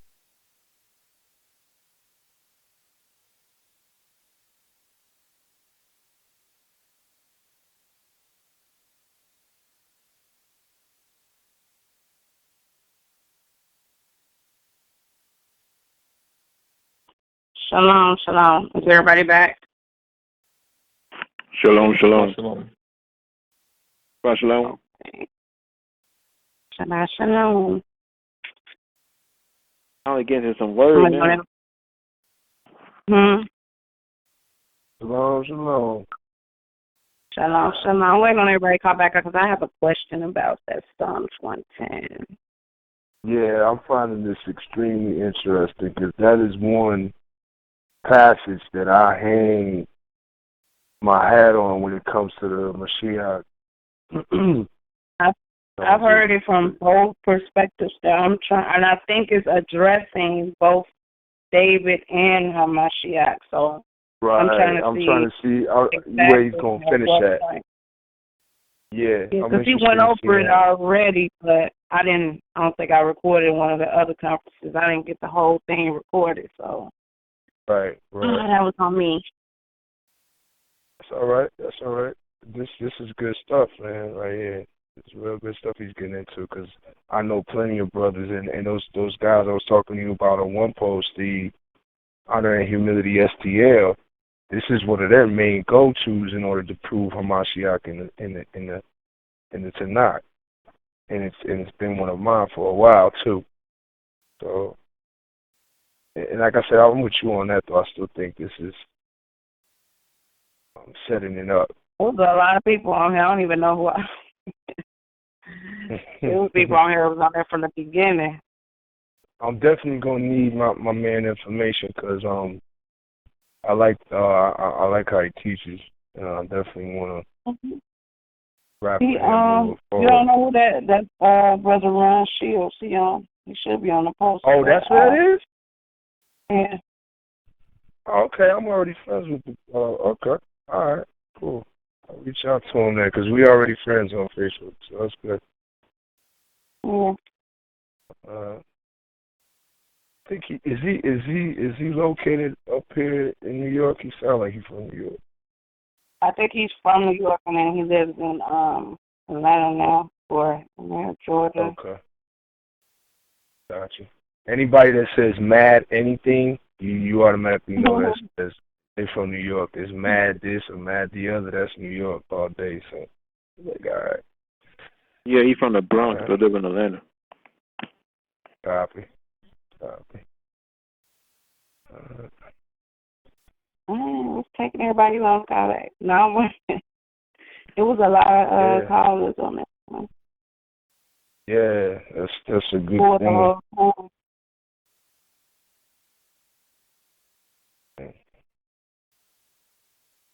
I'm hoping that the sisters, that had the question while we getting into all this stays with it. You want me to send her the recording? She said she at work. No,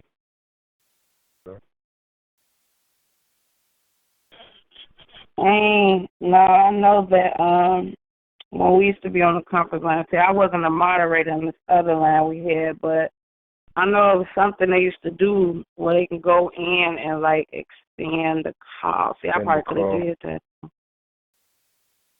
All right. I mean, you probably figure that out another time. So at the next call you make, I'm sure you probably didn't expect the call to go this long either. I mean, we've been on long before. I think we must have only been like 4 hours the last time, though. Wow. Yeah, I checked my previous call. It was about 4 hours and 10 minutes. Yeah. Okay. Wow. And then like the one before that, I guess this one, the whole call was like 5 hours. The one we did before that, I think it was like maybe like 4 hours, almost 5 hours. It's a good way to start off the Shabbat. Mm-hmm. Shalom, shalom, family. Shalom. Okay, you back? Yes, I'm back. Oh, who is it? Okay. You was asking a question, sis? Yes. So with Psalms 110, I want to know at what point is David referenced and at what point is a Mashiach reference? And 110? Is Christ an Hamashiach reference? No, go ahead, sis. Go ahead, ask your question, sis. That's what I'm asking you. Like in 110, is this referencing David and Hamashiach? And if it is, at what point is David referenced, and then at what point is Hamashiach referenced? Excellent question. So we're going to exegete it properly. This text in itself is not explicit about anybody else, but what it's doing is it's setting a precedent with David. So I'm not going to sit here and tell you that this text is talking about the Messiah or some Messiah. I'm not saying that. What I'm saying is a precedent is being set by the Most High dealing with Dawid because a priest king has to come from his loins in order to fulfill the prophecy in Zechariah chapter 6. Right. Let me rewind. I say it again. The text itself is not explicit in being a messianic type text. It's not talking about a Messiah explicitly. What it's doing is setting a precedent and being an archetype for something that is to come, because in Zechariah, and remember, Zechariah was written after the Israelites were being cast out. Towards the end of the monarchy, getting cast out in captivity, this was written at the height and at the prime of the Israelite monarchy. We got to keep context and chronology in mind. Right.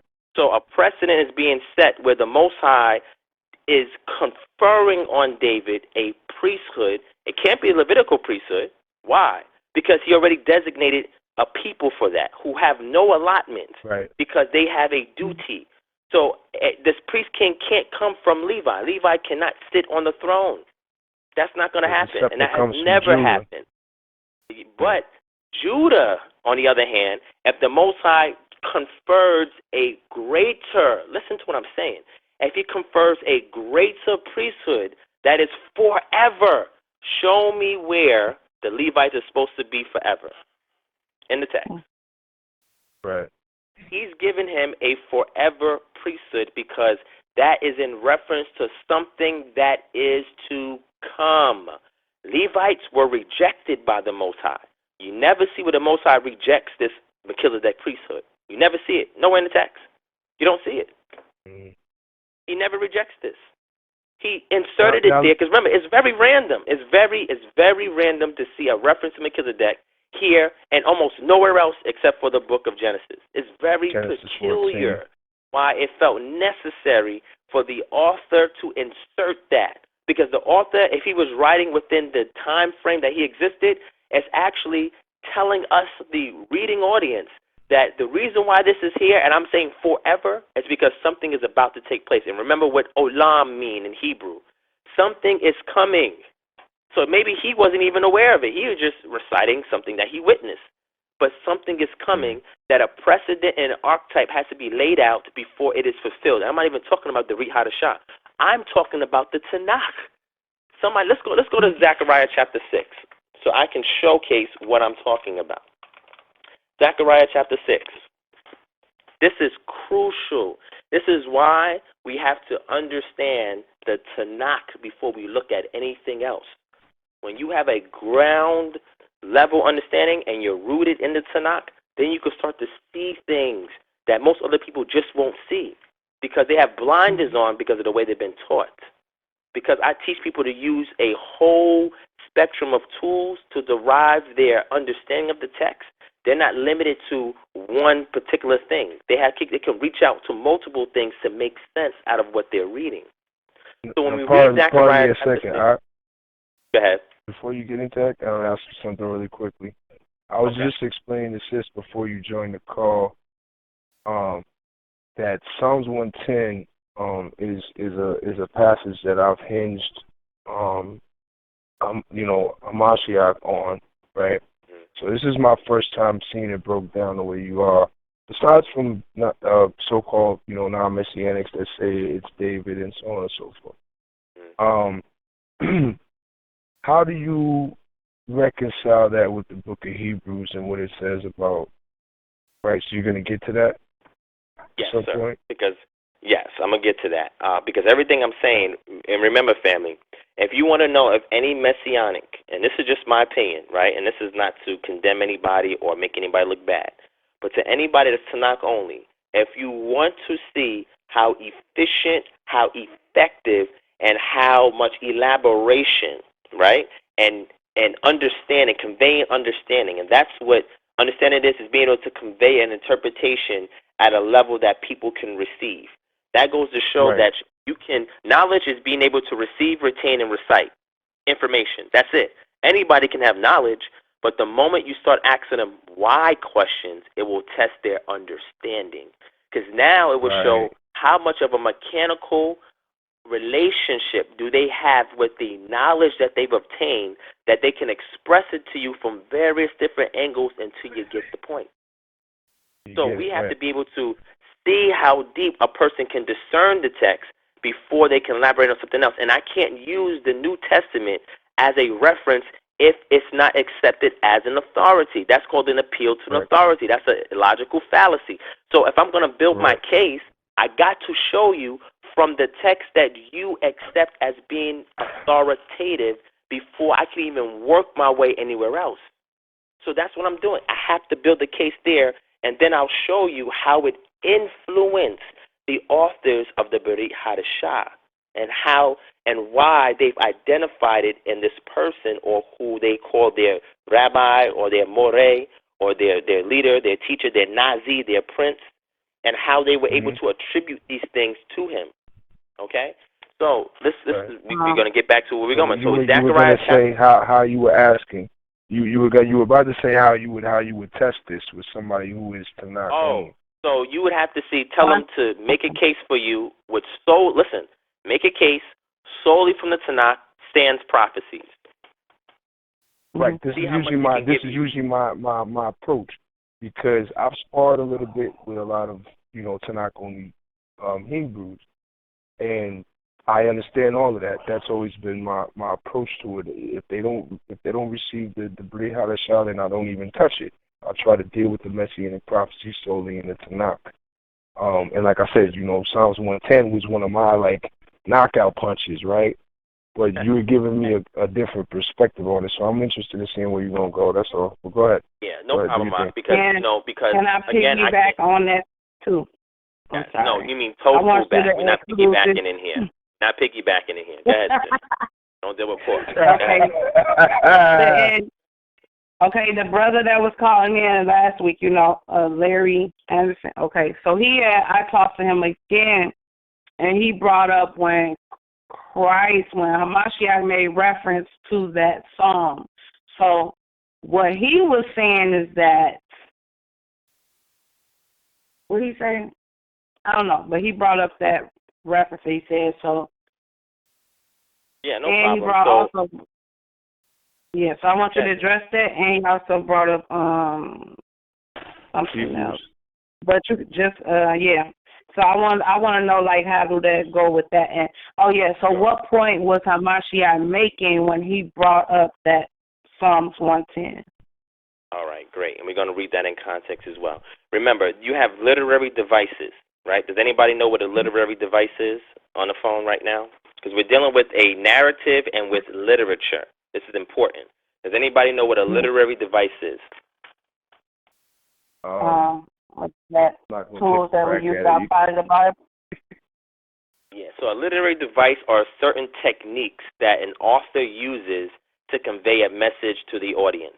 For example, a metaphor is a literary device, right? A figurative word is a literary device. Allusion is a literary device. Euphemism is a literary device. Foreshadowing is a literary device. Imagery, personification, anthropomorphism, all of these things are literary devices that an author uses in order to convey a message to the audience. And sometimes they're not all direct. Now, when we keep this in mind, when we read literature, a lot of times when Greek is being written, you see a lot of these literary devices. And a lot of times they're used to make up for their insufficiency in being able to translate something directly from the language that the text originates in, which I would say in this case would be Hebrew, because we have Hebrews as writing. Even if these Hebrews were, let's say they were fluent in Hebrew or Aramaic, and secondarily they knew some Greek, the issue would be that they're still trying to convey their Hebraic worldview in a secondary language. If I'm English, right, and English is my primary language, and I go to school and I learn Spanish, when I go to a Spanish country, and let's say that I have not been sufficiently trained on the culture, when I communicate with them, I may be using Spanish words, but they're being prefaced with a English mindset that will cause a disconnect because I am not engulfed in the culture, or the culture that I'm speaking to in a secondary language is not native to me. We have to keep these things in mind. See, people never look at these things when analyzing a text, unfortunately. They never look at it because they don't go that depth. So before I convey to you my position, I have to show you all the angles that I've taken to ascertain that my conclusion is consistent with my thesis. I have to show you this through inductive analysis. And I'm not trying to sound deep, right? But I'm trying to show you that when you use an objective methodology to obtain an understanding of something, it will remove your biases, your presuppositions, and your initial doctrine, and you will only be left with what the text is intending for the audience, the way the author inspired it, or he was inspired to write it. It's going to leave you with only that. And then once you're left with that, then the Ruach will come and show you how to apply that principle to yield results in your life. Because if you're unable to get results through application, that means you're interpreting something wrong. And again, when you use this particular methodology, it helps you to correct. It's self-correcting. It corrects itself, right? Because the person who's applying it is not saying, I know everything, but they're saying, I have a strong approach, a methodological approach that whatever I derive, I'm willing to lay aside my particular biases and allow the information to witness to me, not me witnessing to it. This is a heavy science when you have the mindset of self-actualization, when you're not trying to be right, you're not trying to persuade or convince. All you're trying to do is convey to people your conclusion based on your analysis, your methodology, and your premise. Simple as that. That way they can go back and look it over. They can trace how you got to that point. They know the provenance of the ideas that you are injecting in your conclusion. They're able to analyze all these things as you're laying it bare before them. And if I reveal who I am, I have a video that I did where I show people my methodology.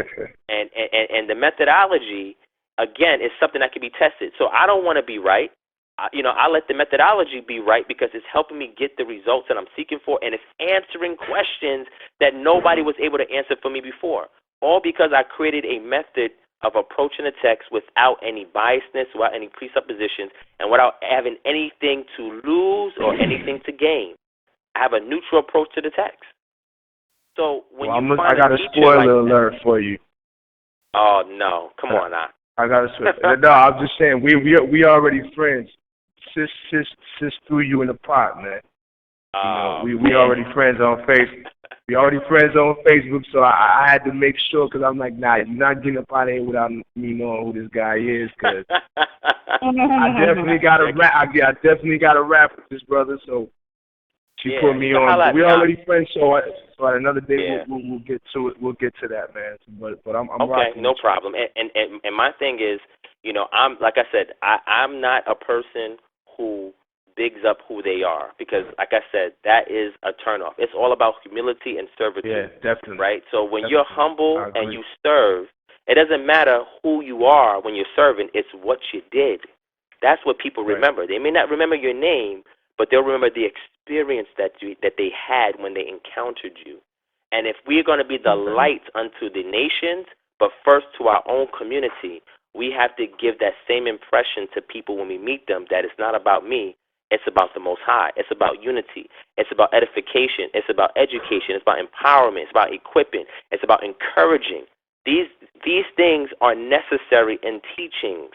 If teachings avoided these things with the crucial element being love, which means it's selfless, then you know that, okay, this person is telling me this, they have nothing to gain. They're not trying to persuade me, convince me, get me to join the organization, trying to make me they're right. They're trying to big up their ego. It's not about them. It's not about me. Right. It's how can I give you guys the tools to do the same research. I would fail as a teacher if I didn't tell you guys how I came to my conclusion. I can't just say, I got a vision, or the Ruach just told me. No, that's not true.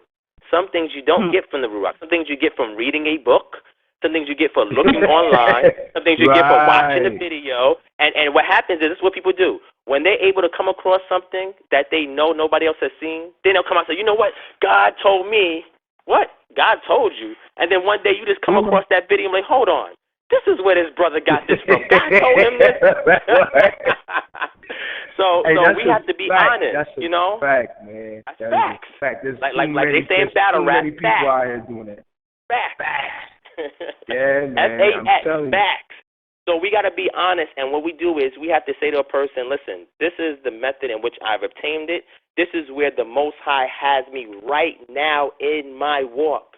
Nobody knows what's going to be revealed to them in 5 years, 10 years, 20 years.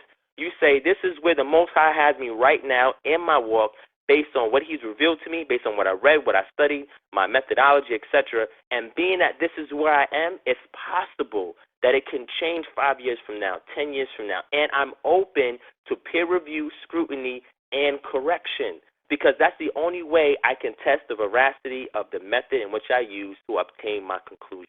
And that's just being honest, family. And when we're able to do these things, you get all the spookyism out the way, like, I got this deep revelation and, and this and this and this. You don't have to do all of that to impress people. For what?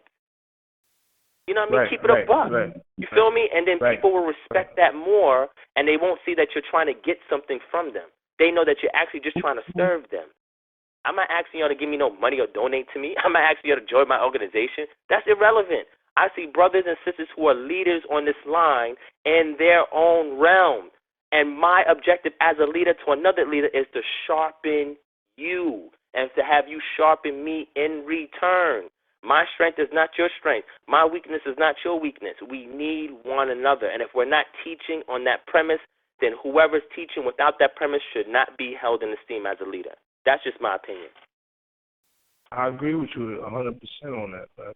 And I made mention to that early in the convo. I think that there are many people who postulate themselves as teachers, that are not prepared to do so, and I'm one who acknowledges where I'm at in my walk. So I don't jump out there in that fashion, because also I know that the Most High holds you at a higher level of accountability for that as well. And so that if you out there misleading folks, you have more severe consequences behind that too. So exactly. And you are a leader where the Most High has called you to do. Your strength and your specialty is not mine. You may be better at reaching common folk, and I can't, right? I may be reaching people on a different plateau that you can't. And that does not negate the strength that you have and a weakness. So let's say you have a weakness and it's my strength. It doesn't take away from your strength. And if I have a weakness and your strength, it doesn't take away from my strength. It just means that I need you and you need me. That's how we work together in the Chad family. You feel what I'm saying? Yeah, exactly. I was just about to say that. When we deal with each other, we have to do it like that. That's why I say I talk with passion and fervence, but I don't mean any harm, right? It's all out of love because I'm passionate about what I say, because I want to empower people to be greater. I want to empower them to be better. I want to empower them to say, you know what, man, now I'm more confident in my walk. I'm more confident in this understanding. But before, I wasn't too sure, And like I said, when we are able to put self aside, to put ego aside for the betterment of the community and say, you know what, this is for you, not for me, then we'll be able to come closer together. You didn't hear me say one negative thing about Tanakh brothers on this line today. I didn't say one negative thing because I have nothing negative to say about them. And if I was Tanakh, I would have nothing negative to say about Messianic brothers. I would just say, listen, we have a disagreement, which is a challenge that we're all trying to understand, but when the Most High returns, then he's going to reveal everything. Because being that we all follow Torah at the end of the day, when the Most High reveals himself in the end times, then because we stood on Torah as a foundation and acknowledged that there's only one great supreme power, and that's the Most High Yah, we will be validated and we will be revealed the truth, and we will all cleave to it. Whether Yahusha Ben Yosef or Yahusha HaNatzori or Yahusha HaMashiach, whatever title you want to give him, whether he is that called Messiah or not, the bottom line is that it did not take us away from following Torah. So if he's not it, then all he was a moray. All he did was expound upon what we were reading to give us a different insight, to pull us closer to the Most High, and to get us to better examine and implement Torah in our lives, at the very least. So when we see it like that, there's no contention. There's no argument. There's no fighting. You don't need to do those things to make your point and to show love. You don't have to do that. I agree with you on that. I've had a different, especially in recent weeks and stuff, I've had a very different perspective as far as that's concerned. Like, what I read in the Brit Hadashah, tells me that one who denies Hamashiach is enemy to me. You know what I'm saying? Yeah. And I don't, you can read it in a couple of places. I know you know. So yeah. So what that's saying is they're going to become an opponent to him, and opponent does not always equate to an enemy in a sense where they're trying to kill you, destroy you, but they're an opponent to his worldview. He was trying to bring something to re-galvanize and regather the children of Israel to prepare them for what the Tanakh said that is about to come. That did not happen yet. So being that he did that, there's going to be opponents. Yeah, there's going to be opponents to his claims, right, and opponents to his mission and assignment. That's a given. There are going to be opponents. But there's going to come a day where it's all going to be revealed, whether it's true or not. And on that day of revelation, then even those who act like they follow him may also be the enemy. See, we have to keep that in mind. That's very true. We have to keep that in mind. We may be so zealous that we may be doing the wrong things, and he may not even count us. So we have to be careful when we convey our worldview to people who is in opposition to it, because we may be on the outside and they may be on the inside. And the text talks about I always make that affirmation to them too. No, I'll make that I'm sorry to cut you off. I'll make that affirmation to the brothers as well. Like,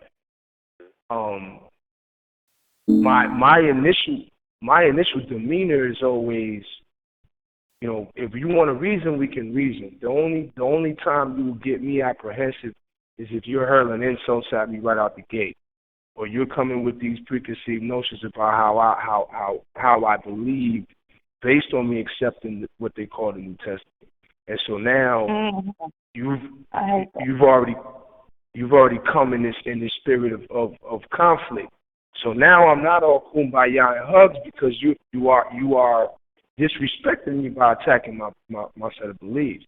Now, if we could sit down like you and me and the sister doing right now and have an adult conversation, I'm all for that.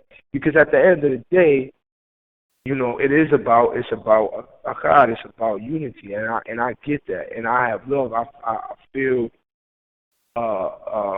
distraught a lot of times by a lot of the things that I see, especially online. I mean, it's insanity sometimes, you know. And so lately, like I said, I have to be careful about it. I'm taking heed to your words. I have to be careful about it. And I understand my position is never guaranteed. It's contingent upon how I'm walking for the duration until the time comes. And, you know, me knowing that, I always try to err on the side of peaceful dialogue, you know. But what I'm realizing is that there is a vast majority, man, who are blatantly saying, not only I'm an opponent to your view, I am an enemy to you. Like, I'm ready to get it popping. And so that always creates a problem for me, you know. And I'm gonna stand firm on what I believe, because my faith in it, regardless of me being able to explain certain things or not, my faith in that and cover to cover does not waver. You know what I mean? It really doesn't. I'm at a more solid point now than ever. So that's where that comes from. It's like you say, the passion. My passion doesn't mean to harm anyone and say, okay, you a fool because you don't believe as I do. But it irks me that they will sometimes go out of their way to attack us, you know. And in turn, we're not operating in that same fashion. So that's why a lot of times you'll see my posts, and it's like, listen, man, long live the king. This is what I'm living and breathing and dying for, and I don't care what y'all want to do, you know. But in my heart of hearts, man, and this is the right hand to the Father, man. In my heart of hearts, like I really do want brothers to get it. To get the same understanding that I'm seeking, you know, because you never stop learning, and for us to, you know, to be empowered as a people in general, man. You know, knowing that we don't have to pull swords right now, you know. But when that time comes, the line gets drawn in the sand. Whether it's people that are with me now and turn enemy later, or them and they turn friend, it doesn't matter to me, because I'm still gonna be where I'm at. I feel. You know. Yeah. So anyway. Is we still gonna go over the I mean, I just don't want y'all to forget the Psalms 110 and a Mashiach reference. Hebrews. Mm-hmm. And the Revelation, he was finishing out because he was going to flesh that out all the way out to, you know, Revelation 2, I believe. Correct me if I'm wrong. Are you still on the line, Brother Ron? Yeah, I'm still here. I'm just absorbing and taking in what y'all are saying, man, because it's edifying to me as well. And again, you know, we're all working to, you know, meet the Most High when the time comes. You know, we're all working to do that. You know, we're all fellow laborers, and that's what we're seeking to do. And like I said, all of us have different strengths. We have different weaknesses. My job is to identify your weakness and give you my strength, and for you to identify my weakness and give you your strength. And if we can look at each other like that as an asset as opposed to a liability, then we can get somewhere. See, the problem is we're trying to look at people as a liability as opposed to an asset. So we speak to their liability nature and not to their asset nature. So liability is something that can cause you to lose something. An asset is something that's been preserved for you to gain something. So we have to be able to look at people the same way that we look at finances or economics, because they are a human resource. And they are important, especially if they're in this truth, because we all know the majority of us are not in this truth. When When I say us, I'm talking about African Americans in America. There's 45 million of us. We are less than 1% of that 45 million. That is heavy, family. So that means we all we got. For a lack of better words, we are all we got. So if I keep fighting with my brothers and my sisters, then it's going to be a smaller statistic. And when persecution comes, I'm going to be fighting with everybody so much, I'm going to be by myself. And the Most High did not intend us to be alone. That's not his intention for us. No, not at all. I mean, so that's why everybody here has a great spirit, and everybody here identifies that we're here for one another. So once we get off this call, we brothers and sisters. I don't care what y'all say. Y'all my brothers, and y'all my sisters. Yeah, y'all can fight me, get mad, get angry. I don't care. I'm going to continuously, consistently, and persistently treat you the same way, with that dignity, honor, and respect, because y'all deserve it. We all do, because it's been so long that we've been moved from our and our as a people that the last person that we should get that backlash from is one another. We get it all day, every day. We get it on our job. We get it amongst our family, because all of us don't have family that's in the truth. We get it amongst our friends, our associates. We get it amongst business that we go to, meetings that we may go to, other places. We get it from everywhere because we're set-apart people, and people see that. And because it makes them uncomfortable, there are certain things that they do so they can shift the uncomfortability so they won't feel vulnerable in your presence. That's how much power we have, family. So once we have that type of power, when we get to each other, we got to connect up like an extension cord. We got to feed from one another. That way, when we go back out there and face that world, I know because I was on this phone call, I know tomorrow when I wake up, you know what? I just met some new brothers and sisters that edified, empower, encourage me. I don't care what comes my way tomorrow. I'm ready for it. Let's do it. Let's go. Sir. Yes, sir. That's what it's about, man. It's a great start. So we're going to get to that breakdown. I'm trying to bring y'all back to Psalms. This ain't playing with you. This ain't playing. Well, man. I think you already told me though what it was saying. That it basically was talking about the point that was being made to David was that the seed was going to come through his lineage. Right. And I was bookmarking Zechariah 6. I think before we got it. Yeah, that's what we want. Yeah. I want to get to this. I'm not sure. Did we record that when you went over there, Ryan? Record what part? Or was that from when you was breaking down Psalms 110? I think so. No, well, I don't know. I know we recorded the second half of one of the conversation that we had.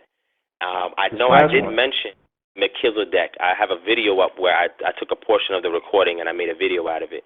But the Melchizedek one that I was trying to get into in Psalm 110 has to do with a bestowment of a priesthood order that was given to David because his seed had to fulfill a prophecy that was coming up that the author of Psalms did not even know about. So they were saying something prophylactically that they didn't know was going to actually happen. But they witnessed the Most High initiating Dawid into the covenant of a priest. Now remember, David went into the inner sanctuary and ate the showbread. There's no way a regular person can go run up in the inner sanctuary who is not a Levite and live. Right. You can't do that. But so how do we know that he went in?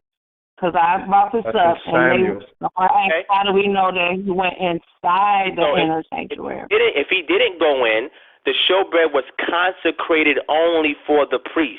You still can't get around it. He's touching something that is only pertains to the priest.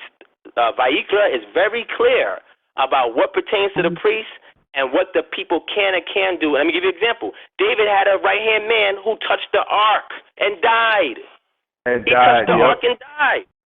Why did he die? David was like, oh, man, why did my man have to die? The Most High said, listen, certain things are designated for the priest, and I have specific instructions on how to handle my glory. Oh, let's rewind that. Because the Shekinah glory dwelt above the mercy seat, and the people are handling the presence of Yah. That's not something to play with. So it doesn't matter who you were. If you did something that you knew in Torah was not for you to do, you have to die. That's it.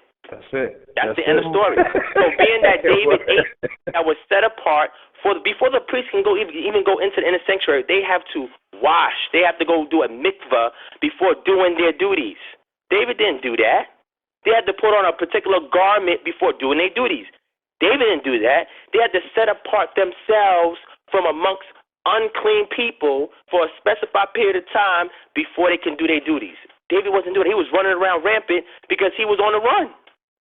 He didn't have time to purify himself. He was hungry. So I need to eat something. So the Most High said, listen, I'm going to set a precedent, and I'm going to make David a priest so I can spare his life. Because I know what he's about to do. So I'm going to spare his life, and if I confer this priesthood onto him, if he did go into the sanctuary with positive intentions, he didn't have negative intentions, I'm going to let him live because he's a priest. And I'm going to show you how great this priesthood is. When Moshe was when he was in Midian, he had a father-in-law named Jethro. Jethro was a high priest. And when Mosai revealed himself to Moses in a burning bush, after he got that revelation, Moses had to go to Jethro and ask permission, like, yo, Pops, can I go and do what the Most High is telling me to do? He said, all right, yo, let him go. But before he left, the circumcision of his son, Zipporah saved his life, but that's a different subject matter altogether. He went into Mizraim, he galvanized the people, he brought them out, and guess where he went before he hit Mount Sinai? Back to Midian. And guess who he spoke when he went to Midian? Jethro, a high priest. Okay, family, follow me. And then what happens is this. When he told Jethro in Shemot chapter 18, which is Exodus chapter 18, he told Jethro all these things that he experienced that the Most High Yah did to the Elohim in Mizraim, right?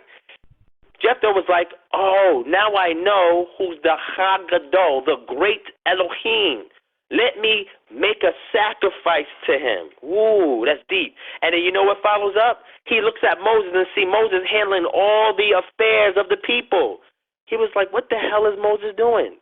This dude don't know what the hell he's doing. I'm going to show you how to do this, son. So he pulled him aside and said, yo, let me sit down for you, my G. I'm going to show you how we rock out here in these streets. And he showed him how to handle his business so he would not overwhelm himself. He had to be trained by a priest that was greater than him because Moses was a Levite. Aaron, his brother, was a Levite. They already were inherent priests, but they had to be trained. Wow. See, people miss this stuff, right, because they don't want to identify the stuff. They miss this stuff. He had to be trained by a high priest on how to set up shop before he can even go to Mount Sinai. He said, look, I got to show you how to order this thing, man, because you ain't going to make it that far. They're going to wear you the hell out, and you ain't going to make it to the end. So he had to show Moses how to do it, and Moses accepted, and the Most High did not intervene. Wow. That goes to show that the Most High can use a priesthood to train, instruct, direct the Levites.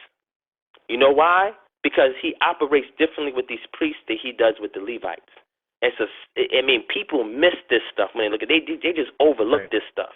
It's there. A lot of people don't touch that Genesis 14 and Melchizedek and Abraham. I've noticed that a lot. A lot of people don't even. It's never mentioned. It's never mentioned. Mm-hmm. Like, how did he know how to tithe? How did he know how to tithe? How did There's another instance. Look at this. If you go to before Abraham met Melchizedek, guess what? He wasn't giving sacrifices. Before he met Melchizedek, the Most High didn't tell him halak or walk uprightly before me. Before he met Melchizedek, he didn't circumcise nobody. He learned all of these things by the order of Melchizedek. And if you don't believe me, let's go into the scriptures. Let's get better sheet. I'm going to show y'all what I'm talking about. See, this is how you got to see how great this priesthood is and why the Most High had to confer it upon Dawid. Oh, man, because the king that's to come is going to reign in a time period when the Levites have been suspended. The Levites are suspended. No longer active. Yeah. When you have no temple, you can't be active.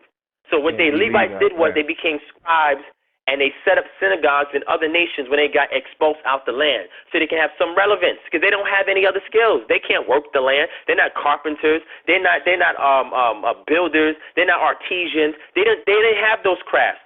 If there's no temple, I ain't got no work. So I got to use my prominence as a priest, and I have to have a business. Otherwise, I can't take care of myself. Because you know why? Once you're out the land, you're not entitled to hold that priest in your house. So he ain't got no place to go. He's going to have to learn how to feed himself and his family. See, people don't think practical when it comes to these things. They don't look at this stuff. They don't see these people as being human. If I'm a priest, there's no temple, and I'm kicked out, what job am I going to have? Ain't nobody got to keep me in their home because I'm not operating in my office anymore. So I have to learn to do something to take care of myself and my family. Let's keep it a buck, family. Let's keep it real. You feel me? So let's go to Genesis, right? Go to Genesis, and we're going to see Abraham's encounter with Melchizedek, and then we're going to see everything that happened afterwards, right? So this is crucial, because this is where we're going to see how important this priesthood is. Because whatever system that, matter of fact, Abraham was under Terah, his father. Terah was an idol seller. He sold idols. All right. So if the Most High is weaning Abraham away from his family, Abraham is not going to know about any priesthood duties that he has to pass upon his children. Because Shem was considered to be the priesthood lineage that Israel and the Levites had to come with and so forth. Even Melchizedek was a Shemite, had to come out of that lineage, right? So look at this. So when it comes to Abraham... Hold on. Slow down. I'm going to do you like you do. Slow down. Go ahead. I encourage that. You said Melchizedek was from the line of Shem. Yes, line of Shem, and he was you got to show me that. Levi. All right, so let's look at circumstantial evidence. Okay, I got you. Let's look at So my question to family is this: where did Abraham, when the story opens up, right, where Abraham, when we first meet Abraham in Genesis chapter 11, right? Where it talks about the lineage of Abraham towards the end. It talks about Abram's family, right? It goes into the lineage, and it talks about Terah took his son Abram, his grandson Lot to Haran, and his daughter-in-law Sarai, the wife of his son Abram, and together they set out from Ur of the Chaldeans to Canaan. But when they came to Haran, they settled there. Terah lived 205 years, and he died. So now we have to look at geography. Family, where is Haran? Haran is you know what? I'm not even going to put my foot in my mouth. That's fine. Anybody can go to Google and type it in. I'm thinking same area as Babylon. No, not Egypt. Not Babylon. Close. Nope. It's north of Babylon. Syria. Say it again. Syria. Now, in Syria, who was the patron deity of the Levant region? So the Levant encompasses Syria, it encompasses Lebanon, it encompasses Israel, it encompasses the Negev desert, it encompasses the Arabian Peninsula. So all of that is considered roughly the Levant region. There was people that lived in that region before Abraham got there, and these people worshipped deities. One of those chief deities, or the chief deity, was El, right? And look at this. The Most High didn't call Abraham when he was in Ur of Chaldeans. He called him when they made their way to Haran. Wow. Why did he wait to speak to Abraham when he went to Haran, but didn't give him the message when he was down there in Ur of the Chaldeans, which, by the way, is an anachronism, right? Ur of the Chaldeans, or Ur. Let's just say Ur. The Most High didn't speak to him in Ur. He spoke to him when he went to Haran. There's a reason for that. See, we never question these things. I think because we never really critically examined the text, because the people who are writing this were priests. This wasn't written by laymen. The priests, either if they didn't author it, they wrote it or they redacted it because they needed it to sound harmonious with priestly language. That's why when you read the book of Genesis, you have priestly language in there that shouldn't be there if the narrative predates the Shemot, Leviticus, Vayikra, Devarim, and Bamidbar. If it predates those books, then Genesis should have a totally different language all in itself. Right. But it doesn't. It borrows from the language that we see later on as a priestly language. That's because the priests are the ones that are writing down the story that they received from an oral tradition. Yeah. So that's why we I follow you there. priestly language in there, which should not be there if it predated the Levites. So when we go to Genesis chapter 12, the Most High speaks to Abraham, or Abram at that point, when he's in Haran, that says, go from your country, your people, and your father's household. Remember, Terah died. So he had to wait till the influence of those idols was upon Abraham. He had to wait till that person died off before he can take Abraham from it. And then he said, go into Canaan. He said, I will make you a great nation. I will bless you, make your name great, all of this great stuff. And it says, so Abraham went as Yah had told him, and Lot went with him.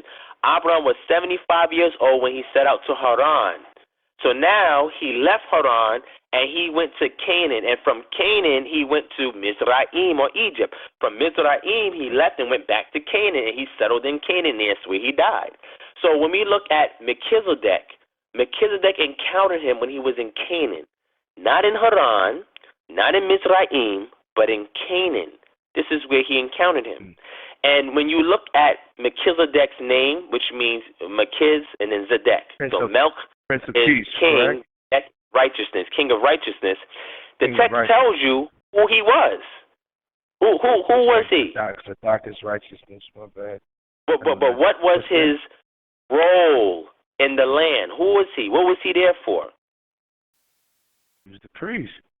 He's a priest, and he was called the king of what? The king of Shalom. So he was a king and a priest to a particular area. Now the reason why I deduced the fact that he more than like, now let me say it like this. He could have either been a Hamite or a Shemite. But the reason why I deem him to be a Shemite is because the priestly lineage comes through the line of Shem. And we see that when the text opens up. Now we see Midian, right? So we have Midian, and Jethro is a high priest. He's from the lineage of Shem because Midian is a brother to Ishmael and Isaac. Midian is their brother. He was he was from the combination of Keturah and Abraham, and they gave birth to Midian. So Midian is from the lineage of Abraham. Matter of fact, Midianites are Hebrews. Wow, they are. Yes, their father was Abraham, and he was the first Hebrew. Okay. Is Melchizedek Shem? Is he Shem? Is he? All right. Is that actually Shem? Yeah. So now when we hear things like that, it's because whoever is inquiring had either read it from an extra biblical book, right? So you had the book of Jasher. Have y'all read the book of Jasher? Yeah. I got it. I didn't read all of it, but I read. Okay, no problem. So when you look at the book of Jasher, just like when you read the book of Jubilees, what they attempt to do is supplement areas of the Tanakh that is not explicit to try and convey to the audience. Like filling in gaps. Yeah. So my worldview is the book of Jasher. I have an issue with it because it's not the original book of Jasher. What I would encourage y'all to do is go back and research the manuscript of Jasher, where the one that we have today that's translated into English. I want you guys to look to see the provenance. Provenance just means the origin of something. Find out the provenance of that manuscript, and you'll see why I don't subscribe to it. Because of where it was found, who found it, who had possession of it, how it was translated, and by paleography we see that it's a work of the medieval period. It is not a work that precedes the medieval period. And by that time, the Israelites were already scattered. So they were already around the far scattered. Again? No, I'm saying that's way far removed from something happening during the time of Bereshit. That's but see, because that's crazy. People see the word Book of Jasher, right? They see that in the text, and they think if something automatically has that title, that's exactly what it is, and that's not the case, right? So what we have today in the form of the Book of Jasher has some elements that are authentic, and then it has some questionable things as well because it cannot be validated to date earlier than the medieval period. And this is just looking at the manuscript itself, which I've looked at, right? So that's why I'm not saying, listen, I'm not telling y'all, family, that it's wrong, that it's evil, it's wicked, you need to throw it out. That's not what I'm saying. If it gets you to a point of understanding that's helping and strengthening your walk, hey, so be it. I'm just here to give you the facts. That's it. I'm not going to give you my opinion. I said the Book of Jasher, if y'all research it, go fact check everything that I say to y'all. That's the only way you can know you have a genuine person that's trying to teach you something from a authentic worldview is if you are allowed to fact check them. I'm not the source of all information. I haven't mastered everything, but whatever I have, I ensure that there is facts to validate what I'm conveying, and that if a person takes it and go research it, they can validate what I'm saying. Go back and look up the providence of Jasher. So when you ask, is Melchizedek Shem, the text never says Melchizedek is Shem. It never says that. Matter of fact, it tells you when Shem died. When did Shem die? Right. When did Shem die? Because if we look at the lineage in Bereshit chapter 11, and we look at the lineage of Abraham, how many generations down was Abraham from Shem? Anybody? Wait, ask that one more time. Sure. So how many generations removed or down or descended was Abraham to Shem? How many generations occur? How many forefathers or ancestors did Abraham have going all the way up to Shem? He had a whole bunch. Yeah. And how old was Shem when he died? How old was Shem when he died? You can go to Genesis chapter 11 and read verse 10 and go from verse 10 to verse 32. But verse 10 to verse 28 gives you the genealogy and the Chapter years 11, lived. So all you got to do is calculate it to see if it was possible for Shem to still be alive by the time that Abraham was on the scene. Because Melchizedek had to be alive to be contemporary to Abraham. So if Shem is Melchizedek, because some people will look at the book of Hebrews where it says that Melchizedek had no mother, had no father, had no beginning, had no ending, and we automatically assume that means he was eternal. That's not what the text is telling you. The text is saying there's no recordation. We don't know where this guy came from.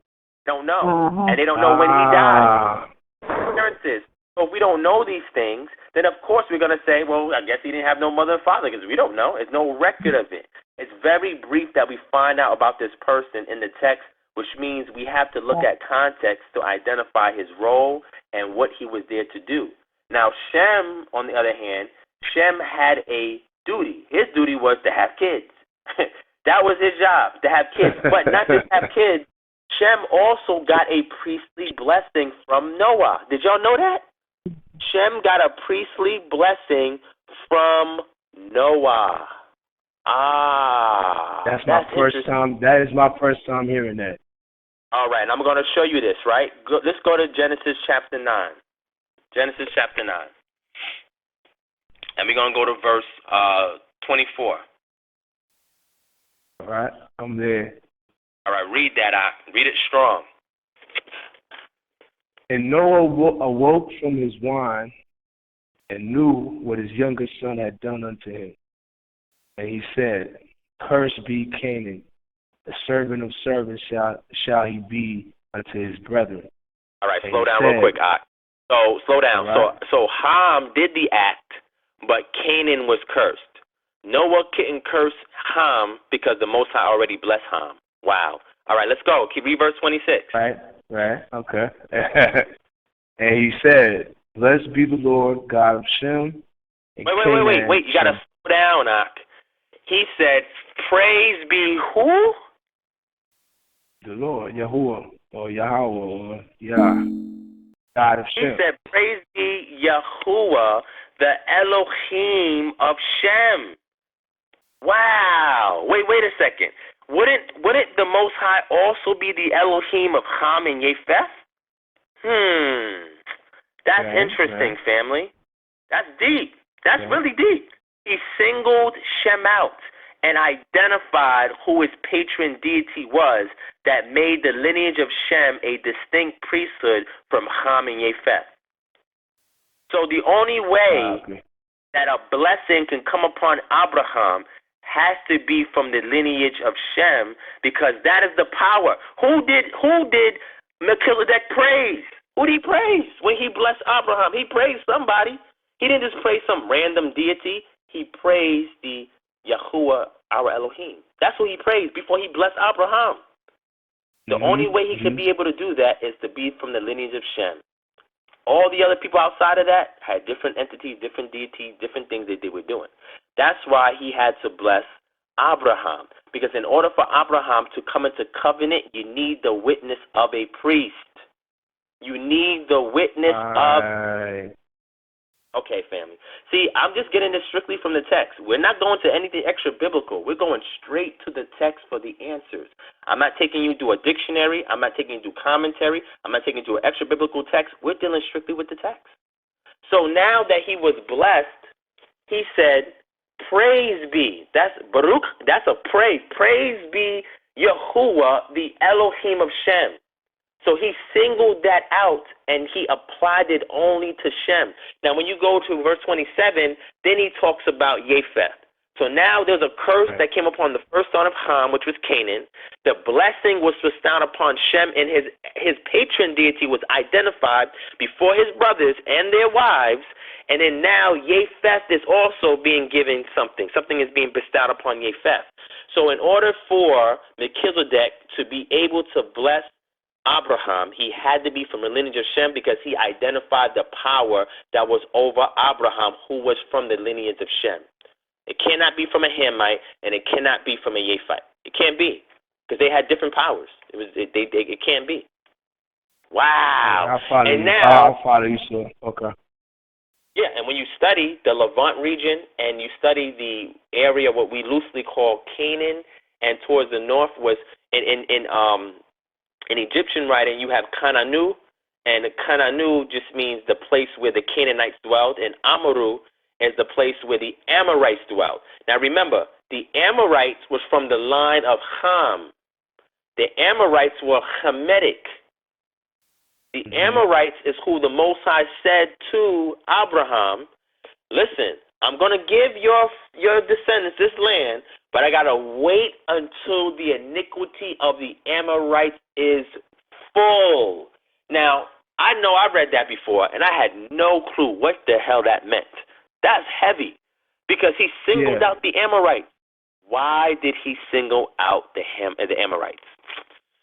I'm not going to touch on it tonight, but I'm going to finish what he was saying. We got a lot to get to still. Yeah, to see the Amorite kingdom, the Amuru kingdom, and see their prominence and their importance in the area of Syria.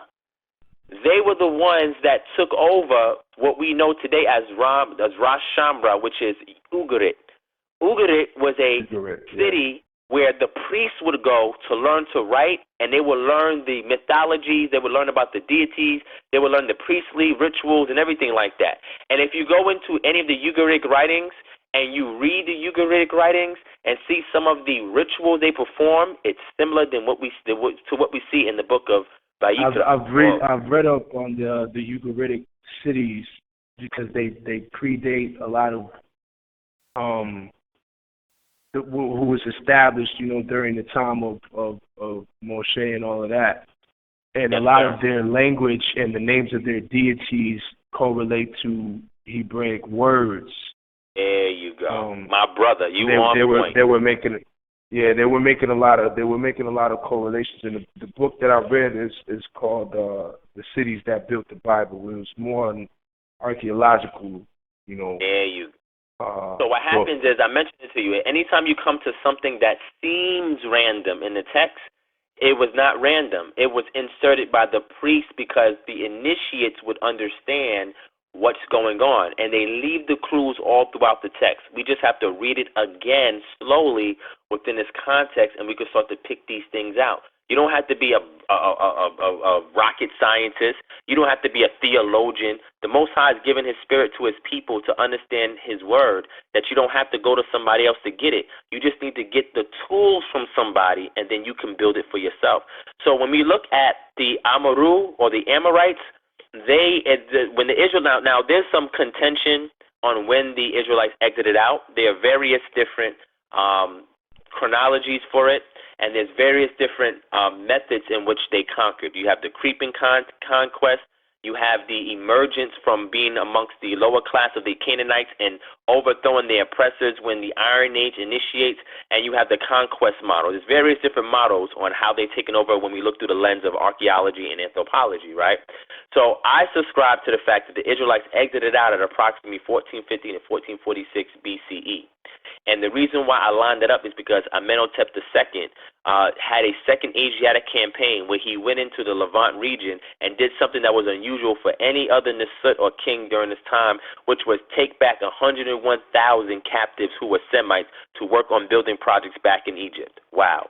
All right, so going back and looking at the Amorites, when we look at the Amorites, when the Amorites took over, right, because the Amorites took over the region of Ugarit before Ugarit even became a prominent city.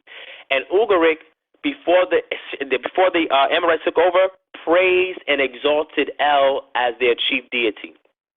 When the Amorites came into that region, the worship, the adoration, and the supremacy of El was lowered, and Baal was raised. Baal was raised. And then other entities was raised above El. So the Amorites were responsible for reducing the reverence toward El. El was the patron deity of the Levant region. This is in the Levant region, pretty much what the Most High promised Abraham when He gave him that promise to say you're going to be from the Nile to the Euphrates, right? The Levant is within that region, right. But the Most High delegated a people unto Himself when everything was apportionated to all the other nations. And we see that in Devarim chapter 32, verse 8.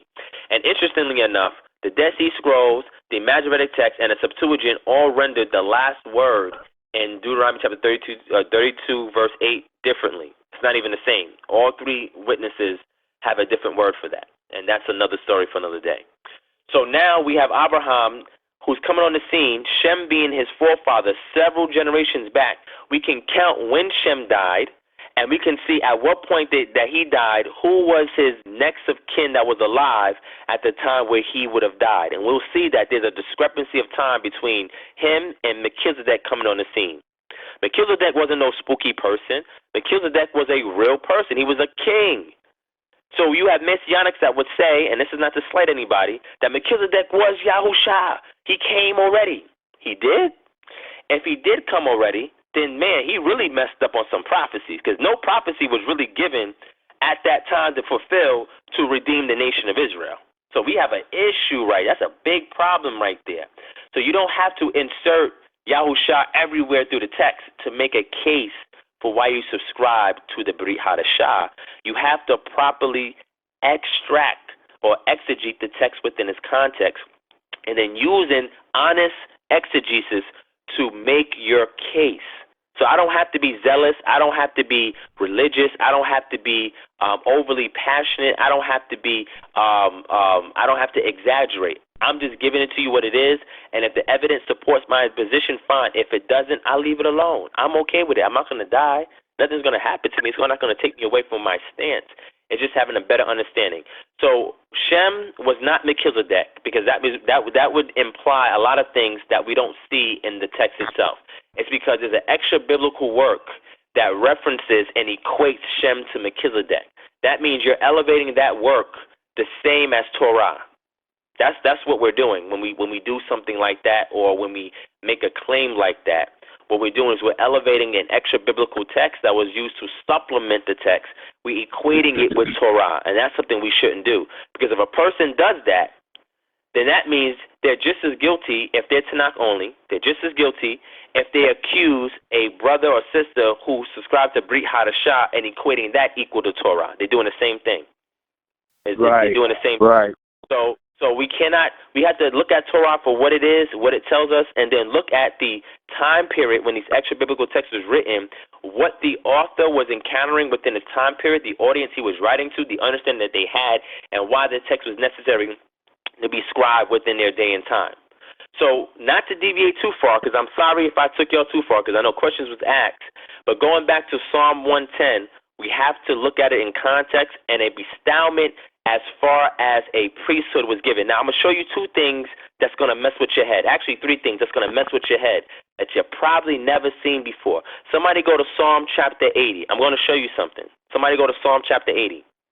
I got you. And I'm saying this because I'm going to show you an idea that's Hebraic that we find in the Brit Hadashah, where I hear a lot of Tanakh-only brothers and sisters say it is only a work of the Brit Hadashah. And it goes to show me they're not studying the Tanakh. You can't be studying Tanakh and make these wild claims. It's crazy. It's crazy. They're so eager to tear something down that you pull the rug from under yourself, as opposed to just saying, listen, I don't agree with it, and I'm willing to hear your point of view, whether I agree or not, because I see you as a brother and not an enemy, right? So go to Psalm chapter 80. Psalm chapter 80. I'm going to show y'all something. All right, y'all ready? Yeah, I'm there. All right. So somebody read verse 7. Says, turn us again, O God of hosts, and cause thy face to shine, and we shall be saved. All right. So he's saying, restore us, Most High Yah, El Shaddai. Make your face shine on us that we may be saved. Now in Hebrew, that's the Nephal stem, that we may be saved. That means it's a passive verb stem, which means the action is being done to the subject. So that means the redemption has to be by the Most High, or it could be in the causative Hephil stem. Let me look at it real quick, because I'm not even looking at it in the Hebrew yet. I'll be able to tell you in 1 second. Yeah, so that's Nephal stem. That means the action is being done to the subject. That's the Nephal stem, right? Because it says, we ni wa se'ah. That's the Nephal stem. So that means that the salvation cannot happen by the people by themselves, hence why they have to appeal and cry out to the Most High to do the restoration. So salvation is tied to restoration. Keep that in mind. Restoring somebody back to a state that was intended for them by the Creator is a way to save or redeem somebody. So if I veer off of Torah and I go whoring after other nations, and a person comes and brings me back to Torah, they're actually redeeming me, because they're restoring me back to a state that I fell from, but the only way that action could have occurred, that the Most High had to have his hand in it. So keep that in mind, family. That's a premise that's being laid out. That's a precedent going forward. Now I want y'all to jump to verse 14 to 17, and watch this blow your mind, please. Somebody read Psalm 80:14, please. 80:14? Read that out. Return, we beseech thee, O God of hosts. Look down from heaven, and behold, and visit this vine. See? Keep going. Wait. It says, look down from heaven, watch over this vine. Keep going. And the vineyard which thy right hand hath planted. Wait, slow down. The vine, the vineyard, your right hand has planted. Keep reading. Yeah, I'm already seeing the language. No. You got to let everybody else see it too. Read it, Ak. And the branch that thou madest strong. Whoa. The what? The branch that what you thou say, madest strong. You said the branch. That's what you said, Ak. You said the branch. Wow. I said the branch, like a branch on a tree, brother. Ouch. Keep going. That thou madest strong for thyself. Okay, keep reading. You're not done. It is burned with fire. It is cut down. They perish at the rebuke of thy countenance. Now, I want you to slow down and read verse 17 like your life depends on it. Go ahead, Ak. Let thy hand be upon the man of thy right hand. Nah, Ak, you're not saying that with conviction, Ak. Come on, Ak. Go ahead. Come on, brother. It's 3 o'clock in the morning. I'm just kidding. Let thy hand be upon the man of thy right hand, upon the Son of Man, whom thou madest strong for that. Wow. Y'all need to stop right there, fam. I've never had nobody in the community ever show me this verse. Never had nobody talk about it. Never had nobody showed it to me. Let your hand rest on the man at your right hand, the Son of Man you have raised up for yourself. Then we will not turn away from you. Revive us, and we will call on your name. Wow. So you're telling me if a man is on the right hand of the Most High, he's also considered the Son of Man, who the Most High has raised up unto himself in that position? Damn. I don't know why nobody ever told me that before. This is terminology that we again see later on concerning. There we go. But what does the Son of Man title mean? That's interesting because the right hand, we're going to see, equates to a throne, but the Son of Man equates to a priest. Whoa! Go to Ezekiel chapter 1. Let's see what this is talking about, family. Let's go to Ezekiel chapter 1. We're going to find some stuff out tonight. We're almost done. All right. Ezekiel 1 and what? Read chapter 1, verses 1 to verse 3. All right. Now it came to pass in the 30th year, in the 4th month, in the 5th day of the month, as I was among the captives by the river of Chebar, that the heavens were opened, and I saw visions of God. In the 5th day of the month, which was the 5th year of King Jehoiachin's captivity, the word of the Lord came expressly unto Ezekiel the priest, the son of Buzi, in the land of the Chaldeans by the river of Chebar. You need to slow down, Ak. Did you just say that Ezekiel is a priest? Is that what you said, Ak? That's what it says. The word of the Lord came expressly unto Ezekiel the priest. Oh, man. So is that why the Most High kept calling him the Son of Man? Damn. Let's go to Ezekiel chapter 4. Come on, work with me. We about to get to the promised land. Go to Ezekiel chapter 4. Chapter 4, right there, where I'm at. Go to verse 4, Ak. Right. Ezekiel 4, verse 4. Lie thou also upon thy left side, and lay the iniquity of the house of Israel upon it. Whoa. Keep going. According to the number of the days that thou shalt lie upon it, thou shalt bear their iniquity. Wow. So you're telling me a man can bear the iniquity of a people? Damn. Oh, wait, he had to be a priest in order to do that. Let's keep reading, family. We're not done yet. Keep going. We about to trek out the wilderness to get into the promised land. Keep going. You just gave me a dagger. All right. According to the number of days that thou shalt lie upon it, thou shalt bear their iniquity. What? For I have laid upon thee the years of their iniquity. Wow. What? Did you just say the Most High is going to lay the iniquity of the people on Ezekiel, and he had to follow instructions in order for the children of Israel to be redeemed? Damn. So you're telling me that concept is not nothing new?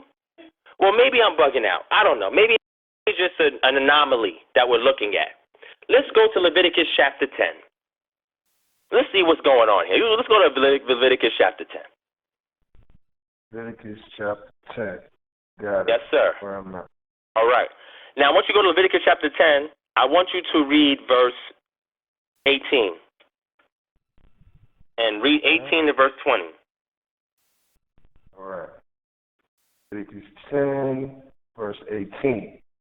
Oh, I'm sorry. Verse 16. Verse 16. 16. Okay. Hmm? Verse 16. And Moses diligently sought the goat of the sin offering. Wait, slow down. He sought the goat of the sin offering. Keep going. And Keep going. behold, it was burnt.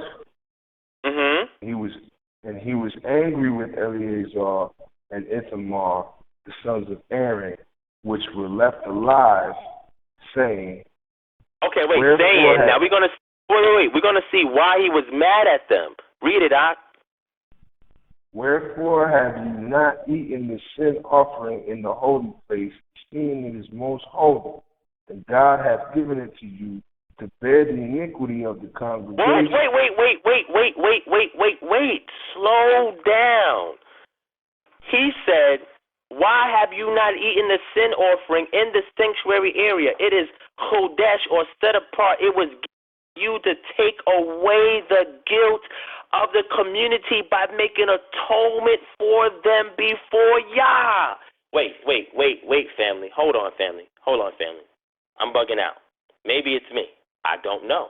Maybe it's me. I don't know.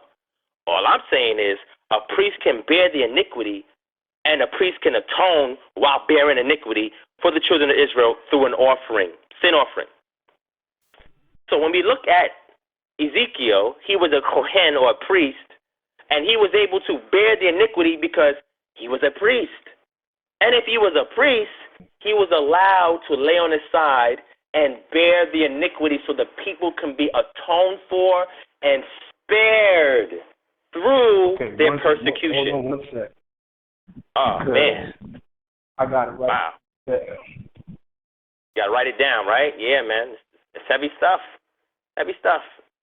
Nobody really shows me this stuff, but, sometimes you have to diligently read. So I diligently went through the Tanakh, and I said, man, if people are telling me this New Testament is fake, it was written by the Flavian dynasty, it's a Greek work, then why am I seeing so many Hebraic idioms, terms, loan words, all littered throughout this text? It doesn't make any sense. So is there an origin for it somewhere that I can prove that this is a Hebraic work natively and not the external writing of some other entity? And then I go and I find these precedences that are set that the authors of the text were aware of, and this is why they made allusions. Allusions is a literary device that they were making. Allusions, family. Metaphors, family. Similes, family. These are all literary devices. It's not meant to be taken literally. Okay. People miss that. But when you understand language, you can see these things. It's not a mystery. You can see these things. So you cannot assume that what we're reading in English is exactly what was intended by the author to his audience because he didn't convey it in that language. Not saying that English is not sufficient enough for us to understand who we are, understand our salvation, understand what the Most High intends. But if we want to go a bit deeper before we cast doubt on something, we have to fully understand the foundation that we stand on. So I had to teach myself Hebrew. I had to read over to understand concepts and terms and ideas. I had to look at comparative cultures, comparative languages. I had to go through archaeology. I had to do all of these things, family, in order for me to make the point that I'm making to you today, that I have a subscription to a text that a lot of people falsely make allegation towards. It's because there's certain things they do not see or have not seen, and all I'm doing is showing it to them so they can understand the case that is made in the Brit Hadashah. I'm not telling them to subscribe to it. I'm not telling them if you don't get down with Yahusha, you're going to lay down in the end. I'm not coming at y'all with that. I'm just giving you a case for why these people subscribe to that was their Mashiach. Now, whether he is or not is a different discussion altogether, but these were Hebrew people that knew the law and the Tanakh, and they were familiar with the Quran being by the Dead Sea, and they were familiar with the Pharisees and their writings. They were just knew all of this stuff. So they aggregated all of this data, and they created a hypothesis. Once they had the hypothesis in their mind while he was alive, when he died, then they transferred to a thesis. From their thesis, they stood on a premise. From their premise, they made a proposition. And then they did their best to defend their proposition using the only text they knew how, which was the Tanakh, because guess what? They were Hebrews, not Greeks. A Greek doesn't need to reference the Old Testament or Tanakh if he's writing to a purely Greek audience about Greek things. There's so many other homilies and other works in Greek that you can relate to. You don't have to refer to a text for a culture that is not you. Because if anything, you're distancing yourself to the audience that you intend to get the message to if they were Greeks. It doesn't work that way, family. That's not how things work. Pardon me, Literature, you understand these things. I'm sorry, before you what you keep saying? Going. Before you keep going, we hit Ezekiel 1. Ezekiel chapter 1, verse 3, and Ezekiel chapter 4, verse 4 on. 4 verse 4 on? Was it? It was chapter 4 verses what now? Yeah, Ezekiel chapter 4, verse 4. Okay. And then before that, Leviticus, and then what was it in Leviticus? Okay. I'm just making sure I get these. I take note of these scriptures. Leviticus 10 and 16 onward.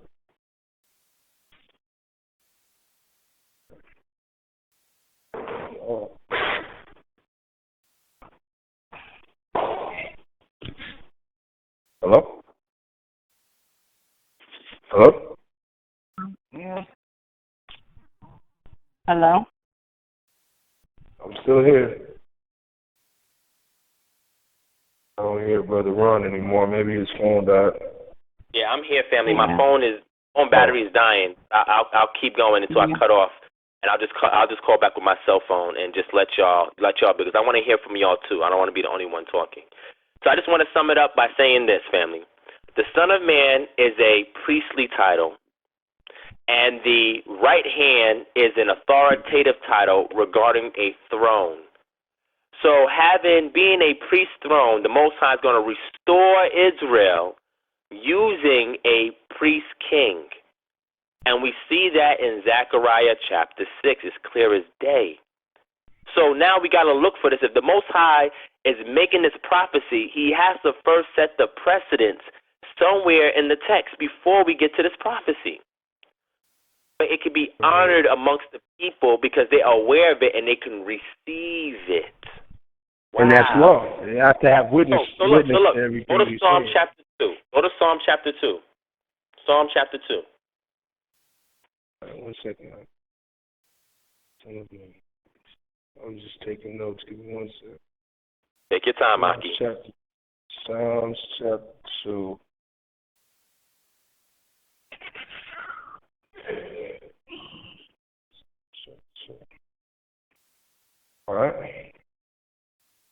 All right, Psalm chapter 2 is a psalm of David or David, okay?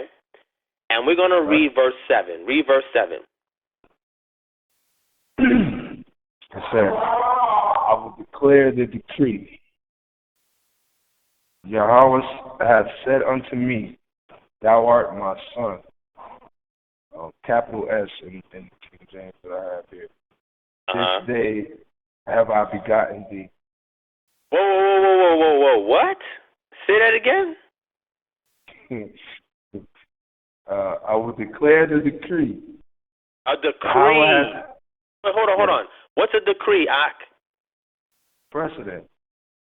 It's an edict that comes down from a high authority that everything else in the sovereign jurisdiction of that entity has to subjugate themselves to. So the Most High proclaimed a decree to David, saying to what? What did he say to David?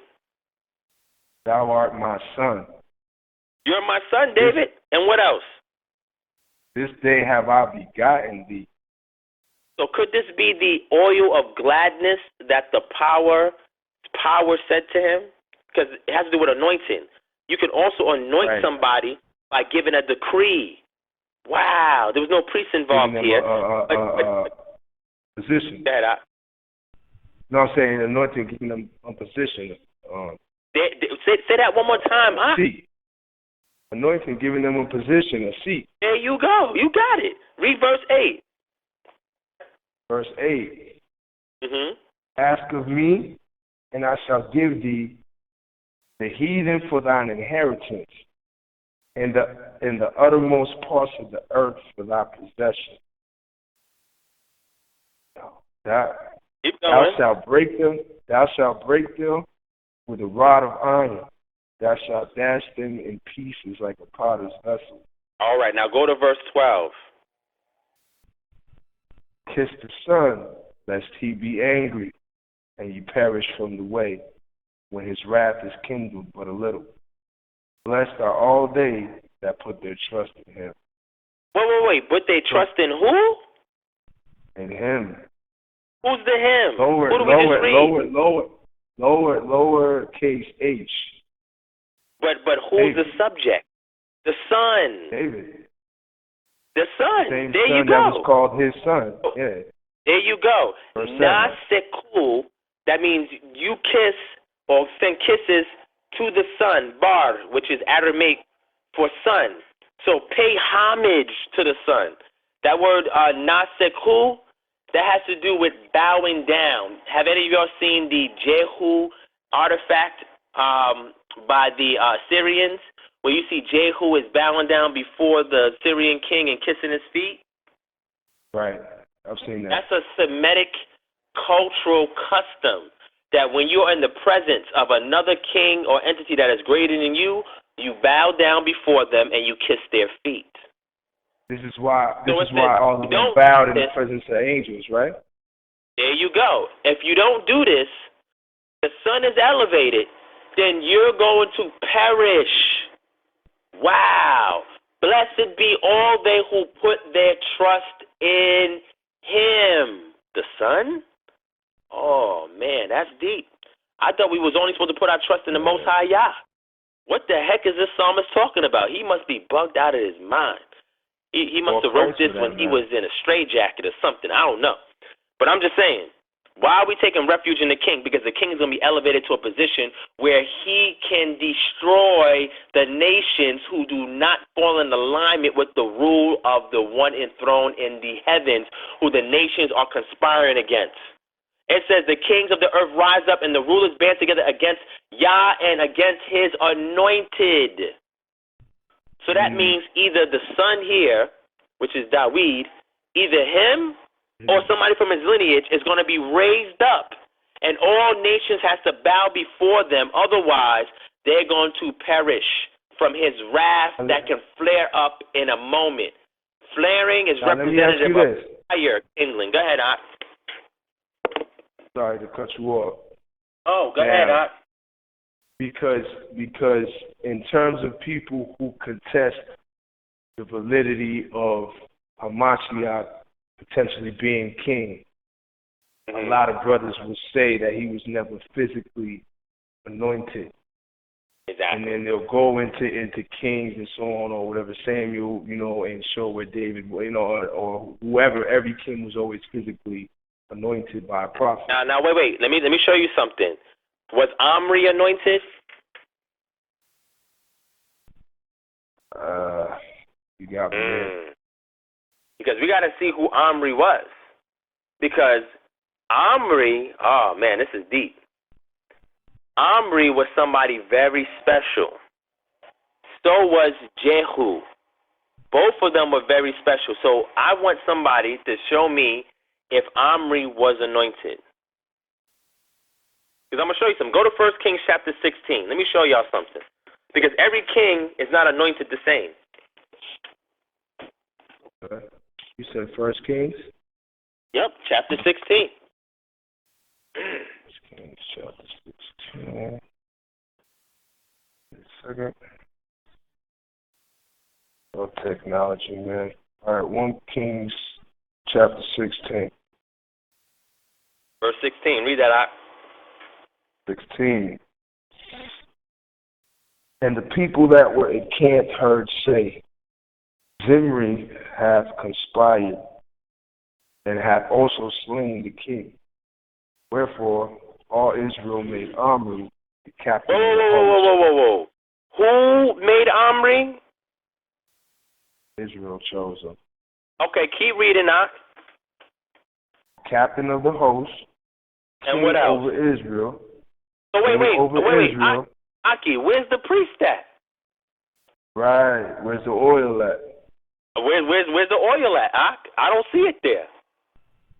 So that means every king wasn't anointed? Wow. With oil? Oh, man. That's deep. And guess what? Did the Most High kill Omri because he is in a position where he shouldn't be? No, Omri was allowed to live. See, family, we gotta be familiar with the text. There's nothing black and white in the Tanakh. There's a lot of ambiguous things that are going on that set precedences for other things to arise later on.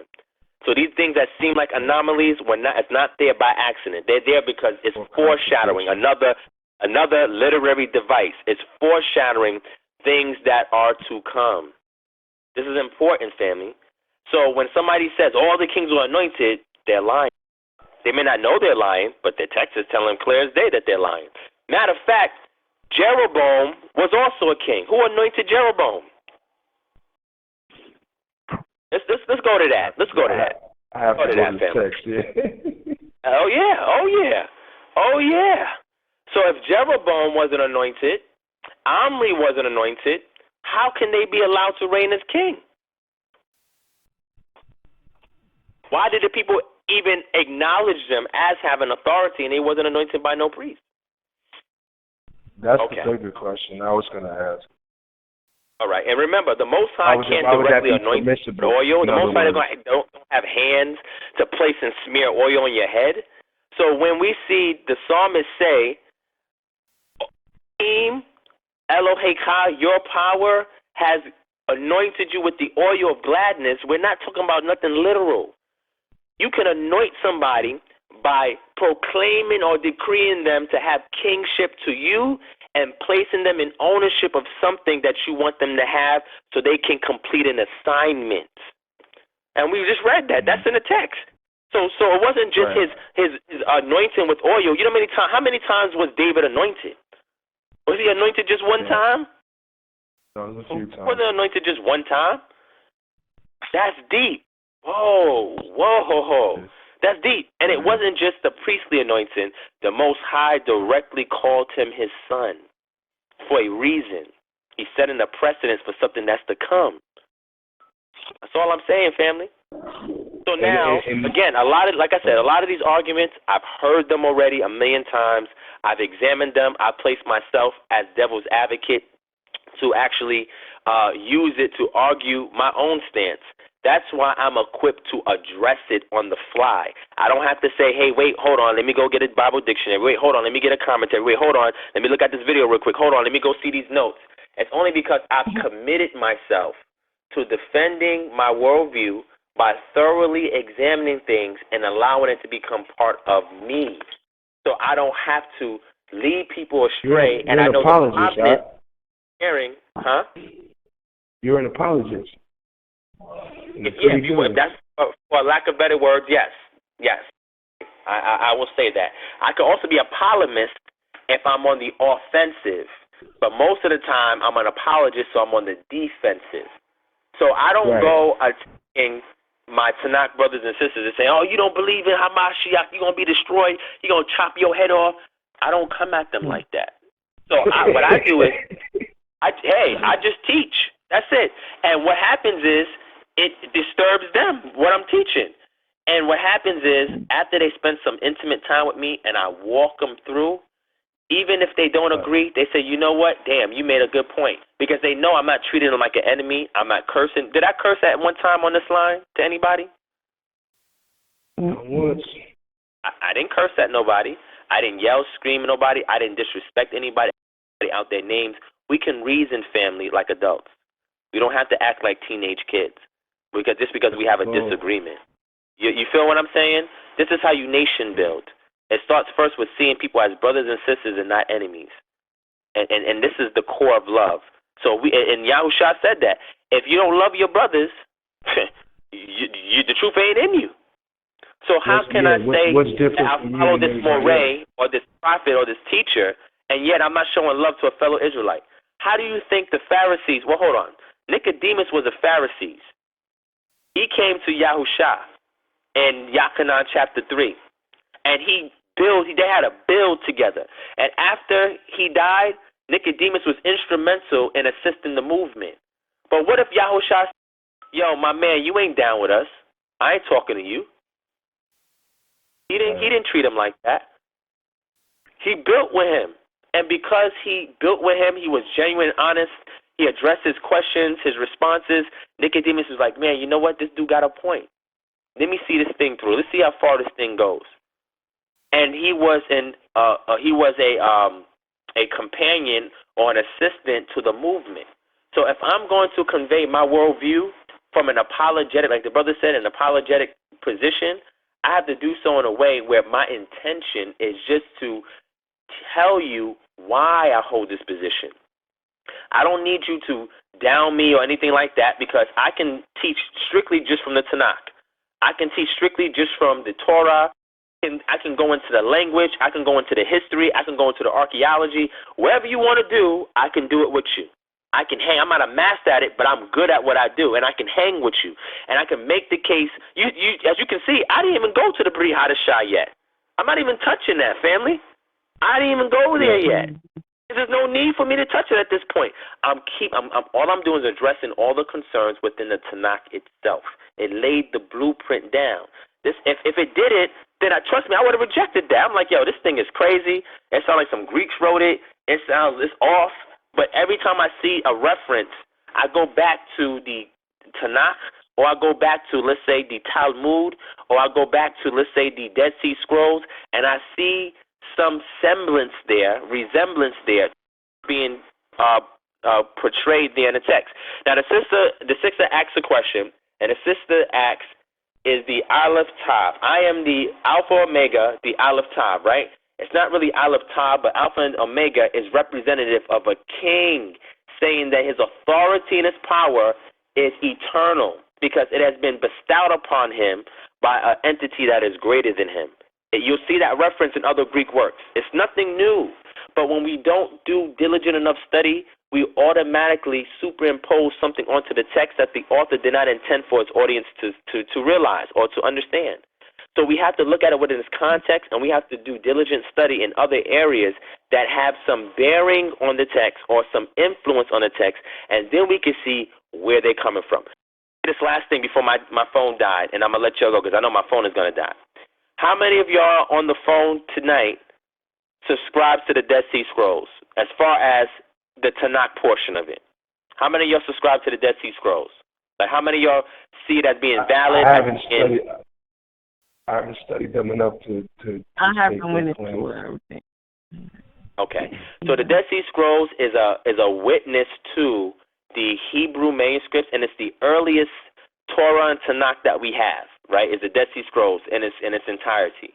The good thing about the Dead Sea Scrolls is that the Masoretic text, which doesn't come about until come about to 9th, 10th century, going to 11th century, the Masoretic text is about 100 years removed from the original Dead Sea Scrolls writing in the BC era, which means that the Dead Sea Scrolls predate the Masoretic text that we have translated our English Tanakhs from. Most of our English Tanakhs are translated from the Masoretic text. So, in actuality, watch this. The Dead Sea, not only do the Dead Sea Scrolls predate the Masoretic text that we read in the Tanakh, but also, watch this, also all of the Brit Hadashah manuscripts, most of them predate the Masoretic text. Wow. Right. But look at this. Look at this, family. This is heavy. But look at this. What the Dead Sea Scrolls do is that we have what's called proto-Masoretic text types that are found in Dead Sea Scrolls, which means that the origin of the Masoretic text did not originate in the 9th, 10th century with the manuscripts that we have in existence today. You have the Leningrad Codex. There's various codexes that we have, Aleppo Codex, Sinaiticus. Well, the Sinaiticus is a New Testament Greek text, but it has the Septuagint attached to it, which would be the Old Testament in Greek. But the Masoretic text, most of them are from the Leningrad or the Aleppo codexes, but then it's others, hundreds of other manuscripts. But because we found a proto-form of the Masoretic text in the Dead Sea Scrolls, what that tells us is that the text type family that we find in the 9th, 10th century is not original to the 9th, 10th century. It actually goes much further back, which means that if you don't subscribe to the Dead Sea Scrolls, you don't have a lot of validity to base the Masoretic text on as being a much older tradition, because you don't have anything to substantiate it pre-1st century CE. Now, I know that might sound a lot. I know that might be a little deep. But if you go back and listen to this recording and you go back and you fact check what I'm saying to you, it will blow your mind. So the Dead Sea Scrolls, the reason why I bring this up is because this community lived on the outskirts of society. They did not go to Jerusalem. They did not go to the temple because they felt it was unclean and it was being trodden down by the Gentiles, as we see in what book? What book tells us that the Jerusalem is going to be trodden down by the Gentiles in the Tanakh? Isaiah? No. And Daniel said something about that too, right? Things will be changed, laws and times and all that fun stuff. Yeah. There you go. So these people, when the Maccabean revolt occurred during the Hasmonean dynasty, a group of people called the Essenes removed themselves from society and had their own community. Later on, they influenced a community that lived by the Qumran, the caves by Qumran, by the Dead Sea. And this community was influenced by the Essenes. They weren't all Essenes, but they were influenced by the Essenes. And these people wrote a whole bunch of extra biblical works aside from the Tanakh. And they also had other works that was contemporary to the earliest version of the Tanakh, to at least 250 BCE to 300 BCE, and a few fragments go back a little further than that. So which means that it shows us that the lineage of the text goes back much further than what we give it credit to, because even looking at the Dead Sea Scrolls, we can tell it comes from a much older tradition. Because even the Dead Sea Scrolls itself, if it's 250 BCE and the Exodus occurred at 1450 BCE, you're still 1,200 years removed from the original events. Still 1,200. But what we do see is this. From the Dead Sea Scrolls all the way to the Masoretic text type, we see it agree, so much so that it teaches us that the scribes that were responsible for writing it down were very particular in maintaining the veracity of the contingency of the manuscripts from one scribe to the next. That is how awesome we can trust that the Most High has preserved His word. Wow. Okay. I know I'm saying something that may be a little over your head, family, but it's not, because y'all can go back and fact check what I'm saying.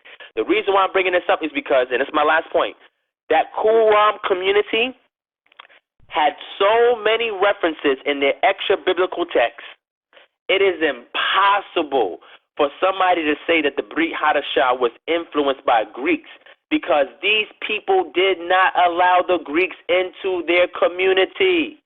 They wrote this in their manuscripts. They were not allowed in their community. So how the hell did Greeks write the Brit Hadashah, which has heavy influences for Israelite-only initiated order, and be able to use the information that was encased in caves and hidden deep so it won't corrupt? How did they get access to that information to write a Brit Hadashah when those people had no dealings with the Greeks? And if you watch, and have it lined up so perfectly, you know. Family, on my Facebook page, and I really don't want to tell you who I am, but I know you're going to find out. But on my Facebook page, I had made a post, and on the post I show you two manuscripts. It's really deep. One is a Messianic manuscript, and one is the Son of God manuscripts. These things are found amongst the Dead Sea Scrolls. The Melchizedek scroll, 11Q30, is found amongst the Dead Sea Scrolls, telling you Melchizedek is coming back. And he's coming back to defeat, guess who? Belial and Belial's spiritual spiritual captivity over the children of Israel. And guess who Melchizedek is bringing with him? The sons of light. Where do I read the sons of light? Oh, I read it in the Brit Hadashah, where Yahushua says, you are the sons of light. Wow. Wait, hold on, family. Wait, hold on. Slow down for a second, family. Wait a second. Follow me. And then when we read the War of the Messiah, guess what it says? A king and a priest are responsible for initiating the kingdom age. You have to have a priest that is able to order the people or prepare them, and a king to reign and slain the enemies. They're talking about a king and a priest. Melchizedek was a priest, and then when he established his order, the text says he became the Elohim. Wait. Let me rewind back. And the Melchizedek scroll, y'all can go and go to Wikipedia if you want. Read the last few lines. It says that Melchizedek was an Elohim on behalf of Yah after he destroyed Belial and the sons of darkness. If you don't believe me, go back and read it for yourself. How do we find all of these elements that's in the Dead Sea Scrolls in the New Testament if the New Testament was a pure invention of Greek peoples who are not allowed in these caves? Somebody please explain that to me. Somebody got to teach that. Somebody got to show me how that's possible. It's not. So I'm not making my argument simply from the text itself.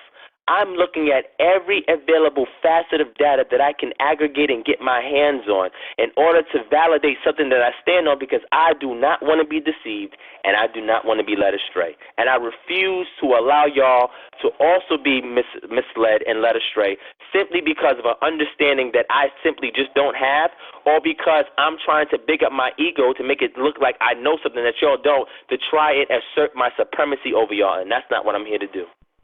I don't even want to give you all my name. I don't even want to tell you my YouTube channel. I don't even want to tell you my organization. That's unnecessary. I don't care. Go back and fact check everything I say. And with that, I'm done. I would love to hear your feedback, but with that, I'm done. Praise, man. Let me tell you, as far as I'm concerned, I've been increased, bro. I've been increased, man. I've added to the arsenal. I got some homework. I got some new things I need to pick up. I mean, yeah, that's all I have to say. I didn't think I was going to be on the phone all night all morning.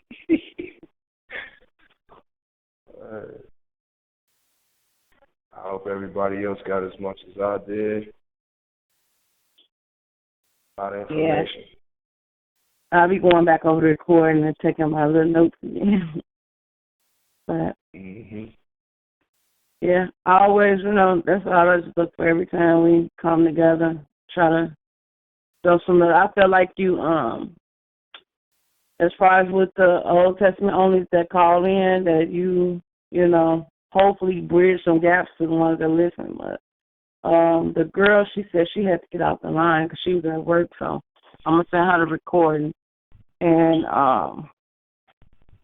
I definitely feel like you affected bro, because at first he was saying, oh, the New Testament was garbage, it's a lie and all this, and then he changed it to his nuggets and now I'm not against it.